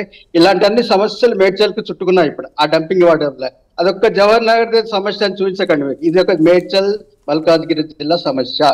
పాయింట్ 2, ఇందాక శ్రీనివాసరెడ్డి గారు అన్నారు సిపిసిబి వాళ్ళు వచ్చారు, ఇది బాగుందన్నారు, అది బాగుందన్నారు. అది కాదు చెప్పాల్సింది, వాళ్ళు కాదు సర్టిఫై చేయాల్సింది. అక్కడ ఉండే పబ్లిక్ సర్టిఫై చేయాలి. ఏం సర్టిఫై చేయాలి? అక్కడ ఉండే మిలియన్ బాధితులు, 10 లక్షల మంది బాధితులు సర్టిఫై చేయాలి. అక్కడ ఏదో వాళ్ళ రిపోర్ట్ జరిగితే తప్పించుకోవడం, లేకపోతే ఇంకో రాష్ట్రంలో ఇది ఉందని తప్పించుకోవడం, లేకుంటే ఇంకో కమిటీ వచ్చింది ఇట్లా మాట్లాడింది అని చెప్పేసి ఓకే. ఎనీవే ఆయన అది తప్ప వేరే మాట్లాడలేదు as a officer, I agree. But manual మామూలుగా హ్యుమానిటీ గ్రౌండ్స్ లో కూడా వారు కాస్త ఆలోచించవలసిన అవసరం ఉన్నది. అక్కడ ఉన్నటువంటి నిర్వాహకం, ఆ యొక్క mismanagement of the Ramky company మీరు గవర్నమెంట్ దృష్టికి తీసుకెళ్ళాలి. అది మీ పరిధిలో లేకుంటే ఇంకా మేమేం చేయలేం దానికి. కనీసము మీరు చేయలేకపోతున్నప్పుడు మీ పై అధికారులను లేకుంటే ఆ లీడర్స్ కు ఎవరికి ఇన్ఫార్మ్ చేయండి, మా వల్ల అవుతుంది అని చెప్పండి శ్రీనివాస్ రెడ్డి గారు. ఇంకో పాయింట్ ఏంటంటే మీరు ఇందాక ఒక పాయింట్ చెప్పారు 2000 లీటర్స్ పర్ డే కదండి శ్రీనివాస్ రెడ్డి గారు, దాని కెపాసిటీ లిచెట్ ట్రీట్మెంట్ ప్లాంట్. ఆయన శ్రీనివాస్ రెడ్డి గారు చెప్పే దాని ప్రకారం వచ్చినటువంటి లిచెట్స్ ని ఆల్మోస్ట్ 85% మేము ట్రీట్మెంట్ చేసి పంపిస్తాం. అది ఏ విధంగా లెక్క? అక్కడ లక్షల లీటర్ల ఉండగా 2000 లీటర్స్ డైలీ ట్రీట్మెంట్ చేస్తే ఎన్ని రోజులు పడుతుందో ఒక క్యాల్కులేషన్ చేయండి. అది పాసిబిలిటీ ఉందా? మళ్ళీ వస్తూనే ఉంటుంది కొత్తగా. ఆల్రెడీ పేరుకపోయినా 8.5 లక్షల లీటర్లు అని చెప్పి వారి లెక్క ప్రకారమే చెప్తున్నారు. దాని తర్వాత ఆ రోజు నుంచి ఈ రోజు వరకు రోజు వస్తూనే ఉంది, ఇంకా ఎక్కువ అవుతుంది రోజుకి. అది ఇంకొకటి క్యాపింగ్ విషయంలో కూడా శ్రీనివాస్ రెడ్డి గారు మీరు చెప్తున్నారు ఎవరో రికమెండ్ చేశారు క్యాపింగ్ అని. క్యాపింగ్ కి ఫౌండేషన్ ఉండాలి. ఫౌండేషన్ దానికి ఒక కింద ఒక ట్రెంచ్ ఒకటి తీసేసి ట్రెంచ్ లో లైనింగ్ చేసి దానికి ఒక సిస్టమ్ అంటూ ఉంటుంది కదా, దానికి ఒక ఫండమెంటల్స్ ఉన్నాయి కదా క్యాపింగ్ చేయడానికి. ఆ రాక్ మీద ఒక బండ మీద ఎవరైనా చేస్తారా అండి క్యాపింగ్? ఎలా గుర్తుందండి అది ఎక్కడ తవ్వుతారండి మీరు? కొంత లోతు తీయాలి దానికి. ఒక ఫౌండేషన్ కాదు, దానికి ఒక సిస్టమ్ ఉన్నది. దానికి లైనింగ్ కింద నిండే చేసుకుంటామని అక్యుములేట్ చేయడానికి, లిచెట్ వాటర్ అక్యుములేట్ చేయడానికి చుట్టూ కూడా మీరు కొన్ని పార్ట్స్ తీయాలి. అవి సీపేజ్ వాటర్ ని కలెక్ట్ చేయాలి, ట్రీట్ చేయాలి, పక్కన ఉన్న చెరువులకు పంపించొద్దు. ఇప్పుడు జరుగుతున్నది మొత్తం 14 కాదు 16 చెరువులు మొత్తం పోయేసి పొల్యూట్ అయినాయి. అక్కడి నుంచి స్టార్ట్ అయితే చీర్యాల చెరువు, దమ్మాయిగూడి చెరువు, రాంపల్లి చెరువు, అన్ని చెరువులు అప్ టు మూసీ నది వరకు. మళ్ళీ మూసీలో పోయి దాన్ని కూడా అపవిత్రం చేస్తుంది, మొత్తం పొల్యూట్ అయిపోతుంది. శ్రీనివాసరెడ్డి గారు, సో ఇప్పుడు ఆయన చెప్పిన దాన్ని బట్టి జవహర్ నగర్ నాకు చెప్పింది ఏంటంటే ఆయన జవహర్ నగర్ సమస్య కాదు ఇది. సో కంప్లీట్ జవహర్ నగర్ 35 విలేజ్లు కాదండి, ఆటోమేటిక్ మనం మేడ్చల్ డిస్ట్రిక్ట్ మొత్తానికి ఉన్నటువంటి పెద్ద సమస్య, దాదాపు లక్షల మందికి ఉన్నటువంటి సమస్య ఇది అని చెప్తున్నారు. అట్లాగే అక్కడ మన ఈ యొక్క జిహెచ్ఎంసి అధికారులు ఎవరైతే ఉన్నారో వాళ్ళు సరిగ్గా కనుక ర్యాంకీ మీద ఇది చేయట్లేదు కాబట్టి ఈ సమస్య లేవనెత్తున్నా అంటున్నారు అని చెప్తున్నారు, వాళ్ళకి చెప్తున్నారు. దానికి మీరేమంటారు చెప్పండి సార్. ఇప్పుడు ఒక్క మాట అండి, మీరు సింగిల్ క్వశ్చన్ శ్రీనివాసరెడ్డి గారు, మనకు క్యాపింగ్ వేరండి, వారు చెప్తున్న సైంటిఫిక్ ల్యాండ్ ఫిల్ దాని కింద లైనర్ ఉండాలి ఇది చెప్తున్నది వేరు. సో ఏదైతే అంటే ఒకటి వారికి అవగాహన ఉన్న మేరకు మాట్లాడడం నేను తప్పు పట్టడం లేదు కానీ వివరణ ఇస్తున్నాను. సో మనకి ఏంటంటే రోజువారీగా వస్తున్న చెత్తలో మనం తడి పొడి ఇందాక నేను చెప్పబోతూ ఆపాను. తడి చెత్తగా మనం విడగొడుతున్నది 3800, మిగిలింది 4300 టన్నులు పొడి చెత్తగా విడిపోతుంది అని చెప్పాను కదా. సో దాంట్లో తర్వాత ఏం జరుగుతుంది అన్నప్పుడు ఈ తడి చెత్త నుంచి కంపోస్ట్కు పంపించిన తర్వాత ఆ కంపోస్ట్ ఫార్మేషన్ ఒక 6 to 7 వీక్స్ జరిగిన తర్వాత దాన్ని మళ్ళీ సీవింగ్ చేసిన తర్వాత వచ్చే ఇనర్ట్ మెటీరియల్ ఏవైతే ఉంటాయో అంటే పనికిరాని ఫైనల్ రిజెక్ట్ మెటీరియల్ అంటాం కదా, అవును, అది 15 నుంచి 17% వరకు ఉంటుంది యావరేజ్ లో. మనకు లిమిట్ వచ్చేసి 20% మించకూడదు. సో అలా వచ్చే రిజెక్ట్ మెటీరియల్ ఏవైతే ఉంటాయో వాటిని చేయడానికి ల్యాండ్ ఫిల్ అంటాం మనం, దాన్ని సైంటిఫిక్ ల్యాండ్ ఫిల్ అంటాం. ఆ సైంటిఫిక్ ల్యాండ్ ఫిల్ చేయడానికి ఒక ప్రొసీజర్ ఉంటుంది. మనం కొంచెం లోతు తవ్వి దాన్ని కప్ అంటే లైక్ కప్ అండ్ సాసర్ లాగా ఒక సాసర్ లోపల ఇప్పుడు ర్యామ్కి వాళ్ళు ఇక్కడ చేస్తారు కదా, ఫార్మాస్యూటికల్ ర్యామ్కి వాళ్ళు చేస్తారు కదా అట్లా. ఎగ్జాక్ట్లీ. సో ఆ ప్రాసెస్ దానికి చేయగలం కానీ ఆల్రెడీ పడి ఉన్న చెత్తని కప్పివేయడం అనేది క్యాపింగ్ అండి, సింపుల్ గా. డొమెస్టిక్ వేస్ట్ మాత్రమే వర్తిస్తుంది క్యాపింగ్ అనేటటువంటిది. నాకు తెలిసిన పరిజ్ఞానం ప్రకారం డొమెస్టిక్ వేస్ట్ కి మాత్రమే వర్తిస్తుంది, అది ఇండస్ట్రియల్ వేస్ట్ కి వర్తించదు. యా. సో మన ఇది సాలిడ్ వేస్ట్ అనేది హౌస్ హోల్డ్ వేస్ట్ కాబట్టి మనకి ఇది పర్మిటెడ్. సో ఇక్కడ ఒకటండి, ఇప్పుడు మనకు అక్కడ టోపోగ్రఫీ కానివ్వండి, అక్కడ జియోలాజికల్ గా స్ట్రక్చర్స్ కానివ్వండి, అవన్నీ ఉన్నా మనకు యాజ్ ఇట్ ఈస్ గా అదే సైట్ లో మనకి ఇచ్చిన పర్మిషన్ ప్రకారమే చేశాము. అయితే అది వాస్తవానికి కొద్ది రోజులు డిలే జరగడం వల్ల ఇమ్మీడియట్ గా వేసి ఉండుంటే ఇంకొంచెం ఎక్కువ తొందరగా దాన్ని కంటామినేషన్ అనేది తగ్గించగలిగి ఉండే వాళ్ళము. సో కారణాలు ఏమైనా కూడా అది కొంత డిలే జరగడం వల్ల మనము లీచేట్ అనేది మనం క్యాపింగ్ పూర్తి కాకముందే ఈ ప్లాంట్ పెట్టుంటే అంత ఉపయోగం ఉండదన్న ఉద్దేశంతో క్యాపింగ్ పూర్తయిన తర్వాత ఈ ప్లాంట్ పెట్టాము. దానికన్నా ముందు కూడా పద్మాచారి గారికి గుర్తుంటే మనము 2016-17లో భారీగా వర్షాలు వచ్చినప్పుడు ఈ ఆర్టిఫిషియల్ పాండ్స్ ఏవైతే ఉండేనో అవి కూడా దాటి చీరాల చెరువులోకి నీళ్లు పోతున్నాయి, ఈ లీచెట్ వాటర్ ఓవర్ఫ్లో వెళ్తుందని వీరు గొడవలు చేసినప్పుడు మనము టెంపరీగా ఓవర్ఫ్లో ఆపడం కోసం 2000 కిలోలీటర్ల కెపాసిటీ ఉన్న mobile reverse osmosis plant RO plant పెట్టామండి. పెట్టినప్పుడు ఫస్ట్ సంవత్సరంలో ఒక ప్లాంట్ పెట్టాము, అంటే ఒక కంటైనర్ లో ఉంటుంది, అది 2000 లీటర్స్ పర్ డే కెపాసిటీ. కానీ దాని రివర్స్ ఆస్మోసిస్ అనేది దాని ఎఫిషియన్సీ చాలా తక్కువ, మీకు తెలుసు. మన ఇంట్లో ఆర్ఓ పెట్టుకుంటే ఫ్రెష్ వాటర్ లో కూడా 30% మళ్ళీ వృధాగా పోతా ఉంటాయి. సో ఆ విధంగా దాని కెపాసిటీ 50 to 60% ఉండడం వల్ల అది ఎక్కువగా చేయలేకపోయింది. సో నెక్స్ట్ ఇయర్ కి మళ్ళీ ఇంకో ప్లాంట్ 2 యూనిట్లు పెట్టి 2000 × 2 4000 కిలోలీటర్ల రోజు కెపాసిటీ తోటి దాన్ని దాదాపుగా 2-2.5 ఏళ్ళు నడిపించామండి. ఎప్పుడైతే క్యాపింగ్ పూర్తయిన తర్వాత అది మనము పూర్తిగా కాంప్రహెన్సివ్ గా ట్రీట్మెంట్ చేయాలన్న ఉద్దేశంతో ఈ ప్రాజెక్ట్ పెట్టాము. సో ఈ ప్రాజెక్టు 2000 కిలోలీటర్లే ఎందుకు పెట్టారు, అన్ని లక్షల లీటర్లు అక్కడ ఉన్నప్పుడు అనే వేశారు కదా. సో దానికి సమాధానం ఏంటంటే సార్, ఇవాళ మనకు 8 లక్షలు ఉందని అక్కడ మనము 8,000 కెపాసిటీయో 80,000 కెపాసిటీ పెడదామంటే as the capacity increases capex will increase. మీరు మనకు జనరల్ గా అర్థం చేసుకోగలిగే అంటే క్యాపిటల్ ఎక్స్పెండిచర్ విల్ ఇంక్రీజ్. కాబట్టి దీనికి మేము ఒక ఆప్టిమం ఎలా అంటే ముందు ఏంటంటే మేము ఎంత కెపాసిటీ ఏంటని చెప్పకుండా 2 ఏళ్లలో మొత్తం క్లియర్ చేయాలి అని చెప్పేసి టెండర్ ఓపెన్ గా పిలిస్తే 450 కోట్లకు టెండర్ వేశారు. Some X agency from somewhere global tender పిలిచాము మేము. సో అలా 2-3 సార్లు టెండర్ పిలిచిన తర్వాత ఒక అవగాహన ఏమొచ్చిందంటే ఇది మనము 2 ఏళ్లకు ఒకవేళ పూర్తి చేయమని 400 కోట్లు ఇచ్చి చేసినా ఇంతకు ముందు వారు అన్నారు, మీరు కూడా అన్నారు, ఇది ఈ రోజుతో పోయేది కాదు, ఇంకా వస్తానే ఉంటది అని. అవును. సో సైంటిఫిక్ గా కూడా ఏంటంటే మనం ఒక్కసారి వర్షం నీళ్ళు ఏవైతే పైనుంచి డైరెక్ట్ గా డంప్ లోకి వెళ్లకుండా మనం కంటైన్ చేశామో క్యాపింగ్ ద్వారా, అది చేసిన తర్వాత లోపల ఉన్న ఇన్హరెంట్ మాయిశ్చర్ వల్ల వచ్చేదే ఉంటది కానీ లీచట్ ఫర్దర్ గా యాడ్ అవ్వదు. సో అందువల్ల ఏంటంటే ఎక్కడ కూడా వాస్తవానికి టెక్నికల్ గా ఎన్నేళ్ల వరకు డంప్ లో నుంచి లీచాట్ వస్తుంది మూసేస్తే కూడా అనే స్టడీస్ కొద్దిగా దయచేసి ఒక నిమిషం 2 నిమిషాలు చెప్పండి సార్, 2 నిమిషాలు ప్లీజ్. పద్మాచారి గారు మీ సమాధానం చెప్తాను, నాకు అర్థమైన చెప్తాను. 2011లో ఈ రామ్కీ కంపెనీ వాళ్ళు 339 ఎకరాలకు మొత్తం ప్రహారీ గోడ నిర్మించుకున్నారు సార్. ఇప్పుడు బయటికి ఎందుకు వస్తున్నారు సార్? 1. 2 మీరు పెద్ద ఆఫీసర్ గారు శ్రీనివాస్ రెడ్డి గారు, ప్రపంచంలో ఎన్ని డంపింగ్ యార్డ్లలో కొండపైన డంపింగ్ యార్డ్ మన జవహర్ డంపింగ్ యార్డ్ ఉందా? ఇంకా ప్రపంచంలో ఇంకేమైనా డంపింగ్ యార్డ్ కొండపైన ఉన్నాయి? నో అది కాదు రాములు గారు, ఇప్పుడు మన సమస్య ఇన్ఫ్రాస్ట్రక్చర్ గురించి మాట్లాడుకోవద్దు, ఎందుకంటే ఆల్రెడీ అయిపోయింది. ఇప్పుడు మనం దాని గురించి మాట్లాడుకోవడం వల్ల మన ప్రాబ్లం సాల్వ్ అవుతుంది. నేను ఏమన్నా సార్ అంటే సార్ చెప్పేది ఏంటంటే సార్ ఫిల్టర్ చేసి పంపించేది ఒక వంతు అయితే యథావిధిగా పంపించేది 10 వంతులు డైలీ నైట్ డే రోజు ఇస్తారు. మీకు కావాలంటే మీకు ఫోటోలు తీసి వీడియో తీసి పంపించగలుగుతాం సార్.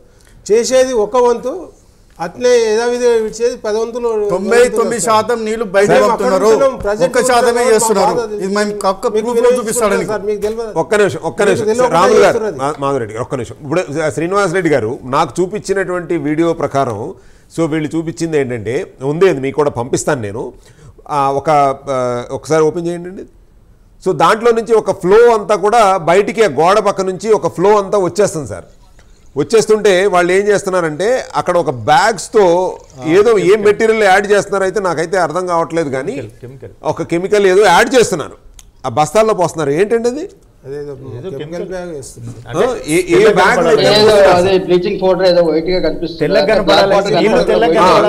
ఏదో అయితే అక్కడ బ్యాగులు కూడా, దాంట్లో బ్యాగులు ఉన్నాయి. ఒక స్ట్రీమ్ ఆఫ్ వాటర్ అయితే కనుక అవుట్ సైడ్కి వస్తుంది సార్. సో మరి ఇది ఏంటి అనేటువంటిది మీకు పంపిస్తాను, మీరు చెప్పాలి. వీళ్ళు హెల్మెట్ను ఈ యొక్క సేఫ్టీ షూస్ అవి పెట్టుకున్నారు కాబట్టి వీళ్ళు ఒక మన ర్యామ్కి సంబంధించిన వాళ్ళు అంటే అని అనుకోవాలి. ఇంకో విషయం, తర్వాత బ్యాగ్ మీద ఏమన్నా కనిపిస్తుందేమో అని చూస్తున్నానండి. ఒక్క నిమిషం sir. So okay, Sameer Sharma ఇంతకుముందు మేము 3 రోజులు లారీలు ఆపి అక్కడే వండుకొని అన్ని ఉంటే బండ్ల కూడా గ్రామ పంచాయతీ అర్దాస్పల్లిలో మేము అందరం చీరాలో అందరం కలిసి 3 రోజులు వంట కార్యక్రమం పెట్టుకుని లారీలను ఆపేస్తే జిహెచ్ఎంసీ కమిషన్ ఇంతకుముందుకు సమీర్ శర్మ గారు ఉంటే సమీర్ శర్మ కూడా విజిట్ చేయడం జరిగింది. సమీర్ శర్మ గారు విజిట్ చేసినప్పుడు ఆ చెరువులు ఉన్నాయా? మీరు ఇప్పుడు కుంటలు ఉన్నాయా సార్? కుంటలు లేవు సార్. మీరు కుంటలు ఉన్నాయని మీరు ఇప్పుడు అంటున్నారు. కుంటలు అసలే లేవు. ఆ గుండ్ల చెరువు ఎక్కడ పోయింది? ఇంకా చెరువు ఉన్నది ఈదర చెరువు, అక్కడ మల్కారం చెరువు. ఈ చెరువులను ఎక్కడ వెళ్ళారు సార్? ఒక్క నిమిషం పద్మాచారి గారు చెప్పండి పద్మాచారి గారు. ఇందాక శ్రీనివాసరెడ్డి గారు మాట్లాడుతూ క్యాపింగ్ అదేదైతే వాళ్ళు రామ్కి వాళ్ళు కాంట్రాక్ట్ తీసుకున్నప్పుడు ఏదైతే నిల్వ ఉండని చెత్త, ఆ చెత్తని క్యాపింగ్ చేయమని చెప్పారు. మేము అదే చెప్పాము, అదే చేయాలి వాళ్ళని చెప్పారు ఇందాక. కానీ అది చేసిన తర్వాత దాని మీద ఎందుకు వేసుకుంటూ పోతున్నారు వీళ్ళు మళ్ళీ చెత్త? వాళ్ళకి డబ్బులు ఎందుకు ఇస్తున్నారు? అసలు జిహెచ్ఎంసీకి డబ్బులు, జిహెచ్ఎంసీ రామ్కి డబ్బులు ఎందుకు ఇస్తుందండి? 11 ఎప్పటికప్పుడు అక్కడ ఉన్నది ఉంచకుండా. ఒక్క నిమిషం శ్రీనివాసరెడ్డి గారు, మన స్టేట్ గవర్నమెంట్ నుంచి నెలకు 11 కోట్లు ఇస్తున్నాము అని చెప్పి ఒక మినిస్టర్ గారు చెప్పారు. అది వాస్తవేనా? 11 కోట్లు వాళ్ళకి ఇస్తున్నారా ఎవరి మంత్? ఓన్లీ లిచెట్ కానీ ఇది వేరే. వీళ్ళకు 100 కోట్లు 1000 కోట్లు ముడుతున్నాయి కదండి సంవత్సరానికి. ఈ యొక్క చెత్తను తీసుకువెళ్ళడానికి 14 ఒక టన్నుకి 1450 రూపాయలు ఇస్తున్నారని కూడా ఉందండి. 1450 రూపాయలు పర్ టన్ను. ఇప్పుడు 1000 కోట్లు 100 కోట్లు ఎంతో వస్తున్నాయి. మరి దాన్ని అక్కడ వేయడానికి ఇస్తున్నారా? తీసుకెళ్ళి అక్కడ పడేయడానికి ఇస్తున్నారా? ప్రాసెస్ చేసి దాంట్లో ఉన్నట్టు ప్లాస్టిక్ ని సపరేట్ చేసి పడేసేయండి. దాంట్లో ఏదైతే రీప్రాసెస్ చేయగలుగుతామో ఆ మెటీరియల్ తీసి రీప్రాసెస్ చేయండి, మిగిలినది కంపోస్ట్ చేయండి, పంపించండి. అక్కడ నిల్వ ఉంచొద్దని ఇస్తున్నారా డబ్బులు? దేనికి ఇస్తున్నారు చెప్పండి ఫస్ట్ ఆఫ్ ఆల్ నాకు శ్రీనివాసరెడ్డి గారు. ఒక్కసారి మా రిపోర్టర్ భవానీ శంకర్ లైన్ లో ఉన్నారు. భవానీ శంకర్, ఒక్కసారి అక్కడ పరిస్థితులన్నీ చూపించండి సార్. వర్షం వస్తుంది అక్కడ? వర్షం స్టార్ట్ అయింది సార్ ఇప్పుడు. ఒక్కసారి అక్కడ పరిస్థితులన్నీ చూపించండి. మనతో పాటు శ్రీనివాసరెడ్డి గారు కూడా ఉన్నారు జిహెచ్ఎంసీ. ఒక్కసారి చెప్పండి అక్కడ పరిస్థితి ఎలా ఉందో చెప్పండి. ఒక పాయింట్ క్యాప్ వేశారు సార్, ఇంకో పాయింట్ అసలు క్యాపింగ్ ఇట్లా ఏం లేదు. మొత్తం డైరెక్ట్ వాటర్ భూమిలోకి వెళ్తున్నాయి. ఓకే, చూడండి సార్, ఇది మొత్తం వాటర్ మొత్తం డైరెక్ట్ భూమిలోకి వెళ్తున్నాయి. అసలు క్యాపింగ్ ఇట్లా ఏం లేదు. ఈ పక్కన చూస్తే మొత్తం పక్కనే ఇండ్లు ఉన్నాయి సార్. కాలనీ ఉన్నది. కాలనీ కూడా మొత్తం ఈ వాటర్ తోటి మునిగిపోయింది. అసలు ఇక్కడ కూడా ఒక్కరు కూడా ఉండే పరిస్థితి ఏమాత్రం లేదు. అంటే ఇప్పుడు నాకు చూపించినటువంటి ఇక్కడ ఫొటోస్ ప్రకారం గోడ పగలగొట్టుకుని కూడా బయటకు వదిలేస్తున్నారు అని చెప్తున్నారు ఇక్కడ మాధవరెడ్డి గారు. అక్కడ నిజమేనా, వాస్తవమేనా? అది ఎక్కడ ఉంది చూపించండి. వాస్తవమే సార్, ఇక్కడ వాస్తవమే. ఇది దమ్మాయిగూడలో సార్.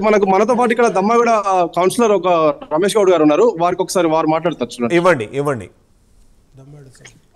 సార్. నమస్తే సార్. నమస్తే అండి, చెప్పండి సార్. సార్ ఇక్కడ దమ్మాయిగూడ వాసినండి, నేను స్థానిక కౌన్సిలర్ కూడా.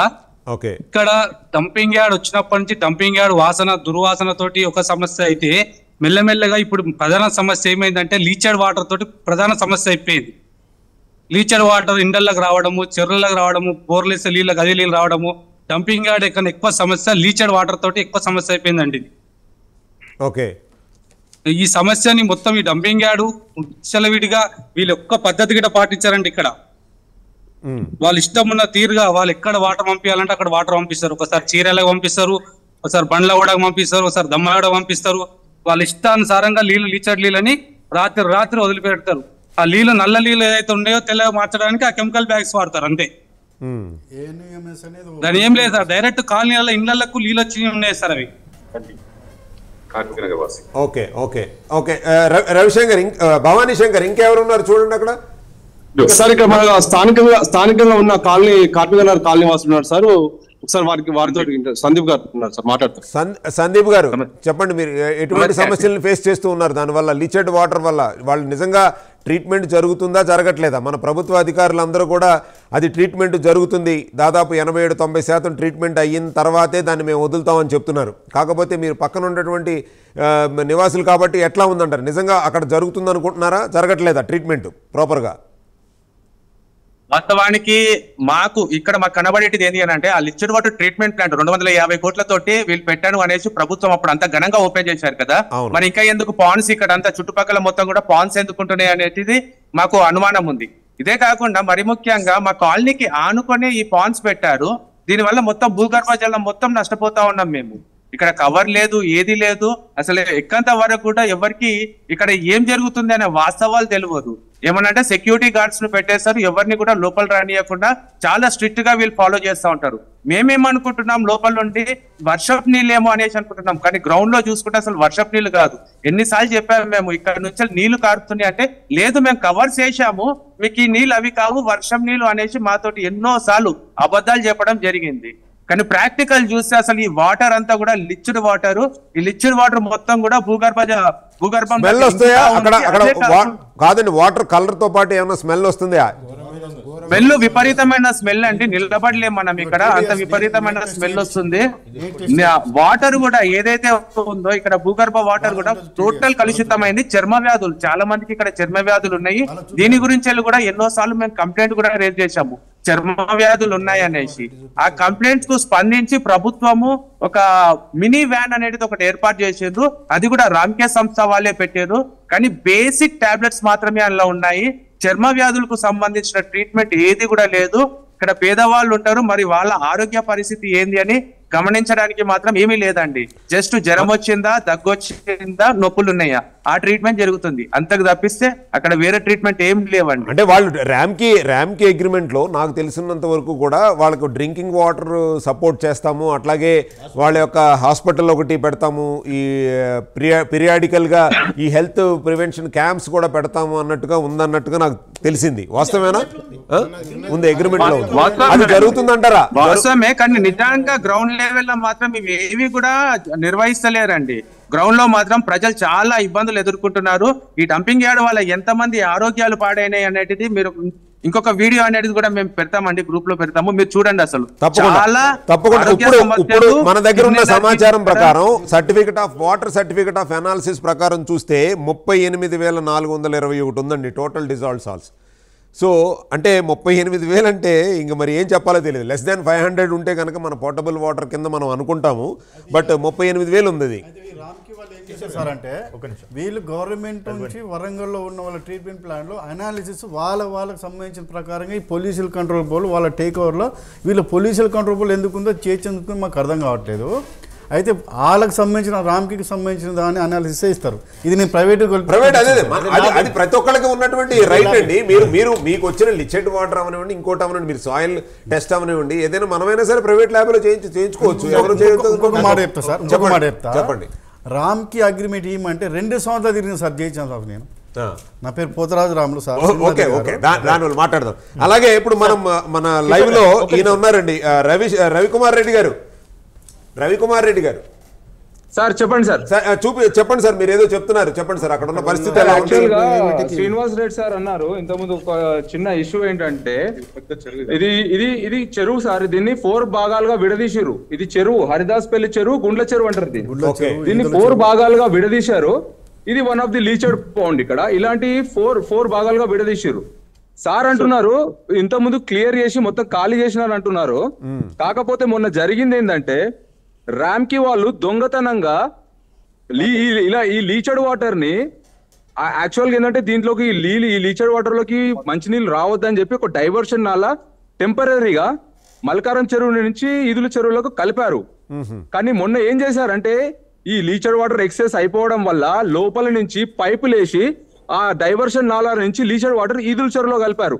ఈదుల చెరువులో కలిపితే అక్కడ చేపలు చనిపోయాయి, మొత్తం బ్లాక్ అయిపోయినాయి వాటర్. అక్కడి నుంచి ఆ చెరువు కింద దాదాపు 1000 ఎకరాలు ఉంటదండి. 1000 ఎకరాలు ఉంటుంది దాని కింద. 100% అగ్రికల్చర్ ల్యాండ్ 1000 ఎకరాలు ఉంటుంది. ఇప్పుడు చెరువు మొత్తం పొల్యూట్ అయిపోయింది. చెరువు పొల్యూట్ అయిపోయిందండి, మొత్తం టోటల్ చెరువు పొల్యూట్ అయిపోయిందండి అక్కడ. అయితే టెంపరీగా మేమేం చేసామంటే సార్ అంటున్నారు వాళ్ళు ఒకటి వేరే చెరువు నీళ్ళు ఇక్కడ డైవర్ట్ చేశారని. శ్రీనివాస్ రెడ్డి గారు సార్ చెప్పేది నేను అన్నదో తెలియదు కానీ సార్ చెప్పేది టోటల్లీ రాంగ్. యాక్చువల్ గా వాళ్ళు క్రియేట్ చేశారు, ఒక డైవర్షన్ నాలా క్రియేట్ చేశారు టెంపరీగా ఈ చెరువుని శుద్ధి చేయడానికి, గుండ్ల చెరువుని శుద్ధి చేయడానికి. కానీ వాళ్ళు ర్యామ్ కి వాళ్ళు ఏం చేస్తున్నారు, దొంగతనంగా దాంట్లో లీచర్డ్ వాటర్ వదిలారు. దాని వల్ల ఒక చెరువు, మంచినీళ్ళ చెరువు 3 days బ్యాక్ మొత్తం సర్వనాశనం అయిపోయిందండి, టోటల్ సర్వనాశనం అయిపోయింది. దానికోసం అని ఏం చేశారంటే దాదాపు 100 మంది రైతులు వచ్చి టెంపరీగా దాన్ని ఇప్పుడు ఆ నాలాని క్లోజ్ చేశారు. ఇప్పటి కూడా ఆ నాలాలో లీచర్డ్ వాటర్ వెళ్తుంది, దానికోసం అని ఆ నాలా క్లోజ్ చేశారు. అదో డైవర్షన్ నాలా అంతే. అది ఏదో నక్షలో ఉండే నాలా కాదు, చెరువులోకి వెళ్ళే నక్ష నాలా కాదు, అది డైవర్షన్ నాలా. మంచినీళ్ళ నాలా డైవర్ట్ చేద్దామనేదో ప్రలోభాలు పలికి రాత్రి దొంగచాటుగా దానిలో లీచర్ వాటర్ వదులుతున్నారు. వెళ్ళిందో తెలీదు నాకైతే, జరుగుతున్న వాస్తవం ఇది ఇక్కడ. ఓకే అండి, ఇప్పుడు మనం కంక్లూజన్ వచ్చేద్దాం సమయభావం వల్ల. ఇప్పుడు చెప్పండి. ఇప్పుడు శ్రీనివాసరెడ్డి గారు ఏమంటున్నారంటే మేము 450 కోట్లు పెట్టి చేస్తాను ఇది చేస్తాను అని అంటున్నారు కదా. ఇప్పుడు వాళ్ళ జిహెచ్ఎంసీ కమిషనరే లోకేష్ కుమార్ గారు ఆల్రెడీ ఎన్జిటి కోర్టుకు అఫిడవిట్ పెట్టిండు. ఏమని, 3 దిక్కులా పంపిస్తాము, మేము ఆల్రెడీ 3 సైడ్లకు పంపిస్తాము, బర్డెన్ లోడు తగ్గిస్తాము, ఇక నుంచి ఏమి రాకుండా దాదాపుగా మీకు 75% తగ్గిస్తామని లోకేష్ కుమార్ గారు జిహెచ్ఎం అంటే అతనికి అఫిడవిట్ ఇచ్చారు ఎన్జిటి కోర్టుకి. ఈ రోజు వరకు స్టిల్ ఇంప్లిమెంట్ ఎందుకు చేయలేకపోతున్నారు? మనకు కావాల్సిన ఫ్యూచర్ కదా. అదే మాట్లాడదాం సార్. శ్రీనివాస్ రెడ్డి గారు, ఇప్పుడు యాక్చువల్ గా మనకు డ్యామేజ్ అయితే చెప్పండి. అలాటెడ్ ఏరియా 339 acres అంటున్నారు. దీనికి గూగుల్ మ్యాప్ లో ఇప్పుడు వాళ్ళు ఏదైతే రామ్ కి ఆపరేట్ చేస్తుందో ఆ ఏరియాని క్యాల్కులేట్ చేసినట్టయితే అంతకంటే ఎక్కువ వస్తుంది. మరి అది ఎట్లా పాసిబుల్ అవుతుందో అర్థం కావట్లేదు. మళ్ళీ ఈ మధ్య ఇంకొక పుకారు ఏంటంటే హెచ్ఎండి 70 ఎకరాలు సుమారుగా వాళ్ళకి అలాట్ చేస్తుంది అని చెప్పేసి కూడా ఒక వినికిడి, మాకు ఇంకా కన్ఫర్మ్ చేసుకోలేదు అదొకటి. తర్వాత ఇప్పుడు ఇందాక సార్ చెప్పారు అది కెపాసిటీ ఏదైతే ఉందో 15,300 టన్నుల కెపాసిటీ అని ఎవరు కమిటీ నిర్ధారణ చేసింది అన్నారు. 17,300 టన్నులప్పుడు అప్పుడు లిచెట్ వాటర్ కూడా ఎక్కువ వస్తుంది కదా, దానికి 2,000 కిలోలీటర్ల కెపాసిటీ ఉన్నట్టు వాళ్ళు ఎట్లా సర్టిఫై చేశారు అన్నది. పద్మాచారి గారు ఒక్క నిమిషం. ఫైనల్ గా ఏంటంటే వేస్ట్ మేనేజ్మెంట్ చేయమని పెట్టారు జిహెచ్ఎంసీ వాళ్ళు, కానీ వాళ్ళు వేస్ట్ మేనేజ్మెంట్ కాదు, officers management, politicians management, media management చేస్తారు. డైవర్ట్ చేయండి శ్రీనివాస్ రెడ్డి గారు, వాళ్ళంతా మేనేజ్మెంట్ వేరే ఉన్నారు. ఎందుకంటే చాలా లక్షల మంది, millions of people damage. Srinivas Reddy గారు ఒక్క నిమిషం. పద్మాచారి గారు, ఇప్పుడు ఇక్కడ ఆఫీసర్ మేనేజ్మెంటా ఇంకోటి మేనేజ్మెంటా కాదండి, ఎవరు బాధ్యత అల్టిమేట్ గా ఇక్కడ పీపుల్ అండి. ఇప్పుడు 18 లక్షల మంది, 18 లక్షల మందికి ఒక్క నిమిషం. ఇప్పుడు 18 లక్షల ఆరోగ్య సమస్యకి సంబంధించినటువంటి విషయం ఇది. సో దాదాపు నేను చెప్పేది ఏంటంటే శ్రీనివాస్ రెడ్డి గారు, ఇప్పుడు మన చర్చ ఇలా కొనసాగిస్తూ ఉంటే అక్కడ తప్పు జరిగిందనో లేకపోతే ఒకళ్ళని బ్లేమ్ చేసుకుంటూ ఉంటుంది. దీనికి పరిష్కారం తప్పు జరుగుతలేదంటే మేము ఒక సైంటిస్ట్ బృందాన్ని పద్మచారి గారు ఒక 10-15 మంది బృందాన్ని మమ్మల్ని అలో చేస్తారు గారు చెప్పమనండి. ఇప్పుడు బిఫోర్ వాళ్ళకి చెప్తాము. ఒక్క నిమిషం శ్రీనివాస్ రెడ్డి గారు, ఇప్పుడు మనం ఏదైనా సరే ఒక ప్రైవేట్ ఏజెన్సీని, ఇప్పుడు మన సెంట్రల్ పొల్యూషన్ కంట్రోల్ బోర్డు అలా కాకుండా ఒక ప్రైవేట్ ఏజెన్సీని కనుక మనం అక్కడ నియమించి దాని మీద ఒక జెన్యూన్ రిపోర్ట్ని కనుక తీసుకుంటే ఇప్పుడు మన వాస్తవాలకి మనం చెప్పేదానికి మ్యాచ్ అవుద్దంటారా అవదంటారా, లేదా యాజ్ ఏ జిహెచ్ఎంసీ ఎంప్లాయీగా కాకుండా మీరు ఇచ్చేటటువంటి సజెషన్ ఏంటంటే, ఆల్రెడీ గవర్నమెంట్ ఇనిషియేషన్ తీసుకుంది, ఇంకొక 3 ప్రదేశాల్లో మనం ఇది షిఫ్ట్ చేయొచ్చు, షిఫ్ట్ చేస్తే కనుక ఈ సమస్య పరిష్కారం అవుతుంది అని అన్నారు. సో ఈ సమస్య పరిష్కారం అవ్వాలి అని అంటే అది ఎంత యుద్ధ ప్రాతిపదికన చేస్తే కానీ అవుతుంది? అది ఒకటేనా పరిష్కారం, లేదా ఇక్కడ మనం ర్యామ్కి చెప్పినటువంటి బాధ్యతలు సక్రమంగా నిర్వర్తించట్లేదు కాబట్టే సమస్య ఎక్కువ అవుతుంది అనేటువంటిది ఆరోపణ. అప్పుడు మనం లైవ్లో చూసినటువంటి విజువల్స్ అవనివ్వండి, లేదా నాకు వీళ్ళు చూపించినటువంటి విజువల్స్ అవనివ్వండి, దీనికి మీరేం చెప్తారండి శ్రీనివాసరెడ్డి గారు? ప్రశ్నలు చాలా ఉన్నాయి, అన్నిటికీ సమాధానం అంటే మీరు అన్నట్లు సమయాభావం కాబట్టి నేను సింపుల్ గా చెప్తానండి. చెప్పండి సార్. ఒకటి, ముందుగా ఇప్పుడు మీరు అడిగిన చివరి కంక్లూజన్ దానికి ఆన్సర్ చెప్పే ముందు, ఇందాక వారు ఏదైతే ఆల్రెడీ క్యాప్ చేసిన డంప్ పైన కూడా మళ్ళీ చెత్త వేస్తున్నారు ఎందుకు అని అడిగారు. అంటే ఒకటండి, ఇక్కడ శశబిషలు ఏమి లేవు. కంక్లూజన్ చెప్పండి శ్రీనివాసరెడ్డి గారు. Sir, they are not 100% సైంటిఫికల్ people కాదండి. ఇప్పుడు మేము వాళ్ళ తరపున డిమాండ్ ఏంటంటే, ఒక ప్రైవేట్ ఏజెన్సీని, ఒక ప్రైవేట్ కమిటీని కనుక నియమించుకుంటే అక్కడ వాస్తవాలు కనుక బయటపడితే దానికి అందరూ పనిషబులే, దానికి గవర్నమెంట్ కూడా ఏం చేసేది ఏమీ లేదు, దానికి సిద్ధంగా ఉండండి. కాకపోతే ఇప్పుడు దీని ప్రివెన్షన్ పాయింట్ ఆఫ్ వ్యూలో మీరు కంక్లూజన్ చేయండి. మీరు కనుక అంటే గవర్నమెంట్ తరపు నుంచి కానీ జిహెచ్ఎంసీ తరపు నుంచి కానీ మేము ఇటువంటి యాక్షన్స్ తీసుకుంటున్నాము, దీన్ని మిటిగేట్ చేస్తాము, లేదా ఆ 3 కనుక డంపింగ్ యార్డ్స్ కనుక యుద్ధ ప్రాతిపదికన కనుక ముందుకు వస్తే కనుక ఈ సమస్య డైల్యూట్ అవుతుంది అన్న విషయాల మీద చెప్పండి sir. Conclusion point for summary దీనివల్ల 3 మిగతా సైట్ల గురించి చివరిలో చెప్పే ముందు ఇందాకటి చర్చని కొంచెం ముందుకు, అంటే ఏదైతే మనం పొడి చెత్త విడదీసిన తర్వాత ఏం జరుగుతుంది అనే దగ్గర మెయిన్ గ్యాప్ ఉంది సార్, అది చెప్తాను. మనకి ఏదైతే వేస్ట్ ఎనర్జీ దయచేసి కొంచెం మనం చెప్తున్నాం సార్, మనము చెత్త నుంచి విద్యుత్తు తయారు చేసే ప్రాజెక్ట్ ఏదైతే ఉందో అది మనకు వాస్తవానికి 2012లోనే ఈ మీకు ఇందాక కాపీ పెట్టాను కదా, ఎన్విరాన్మెంటల్ క్లియరెన్స్ లో ఇచ్చున్నారు. కానీ మనకు ఏదైతే తుర్కపల్లి ఎకోటెక్ పార్క్ ఉండడం వల్ల దానికి 25 కిలోమీటర్ల లోపల ఎలాంటి పొగ అంటే చిమ్నీ ఉండి ఇట్లాంటివి సెన్సిటివ్ ఇండస్ట్రీస్ రావద్దనే కండిషన్ ఉండడం వల్ల మనకు పర్మిషన్స్ లేట్ అయినాయి. 2017 చివరిలో వచ్చాయి. దాన్ని అమెండ్మెంట్ జీవో ఇవ్వడము, దాంతో మేము గవర్నమెంట్తో రెగ్యులర్ గా పర్సూ చేసి చేయడం వల్ల డిలే జరిగింది. సో 2017 చివరిలో పర్మిషన్స్ వస్తే వాళ్ళు 2 years లో దాన్ని 19.8 మెగావాట్లకు కన్స్ట్రక్షన్ చేసి దాన్ని సబ్సిక్వెంట్ గా 24 మెగావాట్లకు పెంచారు. సో 2020 ఆగస్టు నుంచి అది ఆపరేషన్ లో ఉంది. సో అది రోజుకి 1400 టన్నుల పొడి చెత్తని తీసుకొని 24 మెగావాట్లు ప్రతి రోజుకి ప్రొడ్యూస్ చేస్తోంది.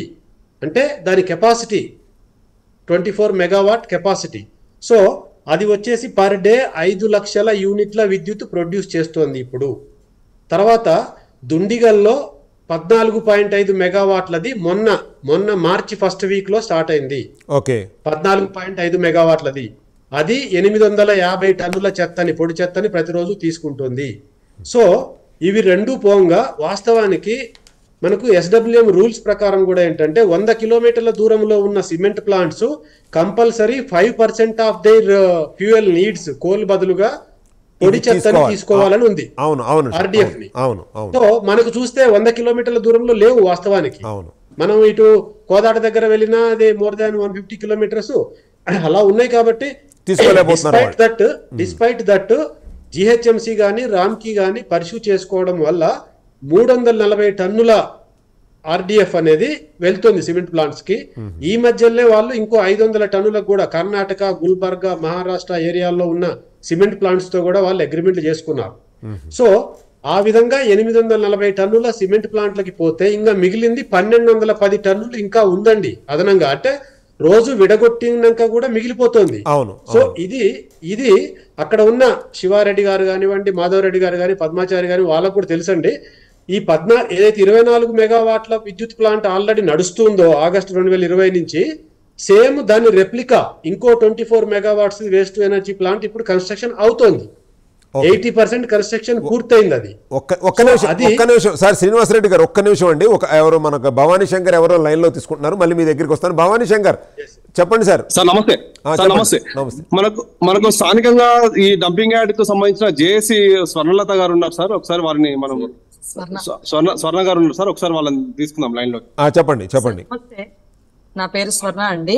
నేను జేఏసీ తరపు నుంచి జాయింట్ యాక్షన్ కమిటీ నుంచి గత 7 సంవత్సరాల నుంచి ఇక్కడ ఈ ఇష్యూ మీద వర్క్ చేస్తున్నాం సార్. మా టీం అందరు ఉన్నారు, పద్మాచారి సార్ గారు కానీ, సమిరెడ్డి గారు కానీ, సంజయ్ రెడ్డి సార్ కానీ, శంకర్ నారాయణ సార్ గారు కానీ, వీళ్ళంతా ఉన్నారు, రామకృష్ణ గారు కానీ. అయితే ఇక్కడ స్థానికంగా కౌన్సిలర్ గారు కూడా చెప్పారు, మరి ట్రీట్మెంట్ చేస్తుంటే ఇక్కడ మరి క్యాపింగ్ చేస్తే ఇది ఎందుకు ఇట్లా ఉంది సార్? ఇది ఇంత ఈ లిచీ వాటర్ అంతా ఇక్కడ ఎందుకు వచ్చింది? భూమిలోకి ఎందుకు ఇంకుతుంది సార్? ఇది భూమిలోకి ఎందుకు ఇంకుతుంది? ఇక్కడ ప్రజల ప్రాణాలు ఎందుకు అనారోగ్యం పాలవుతున్నాయి? అదే విధంగా ఇప్పుడు ఏదైతే క్యాపింగ్ అని చెప్తున్నారో అది క్యాపింగ్ కాదు sir, soil filling, only soil filling.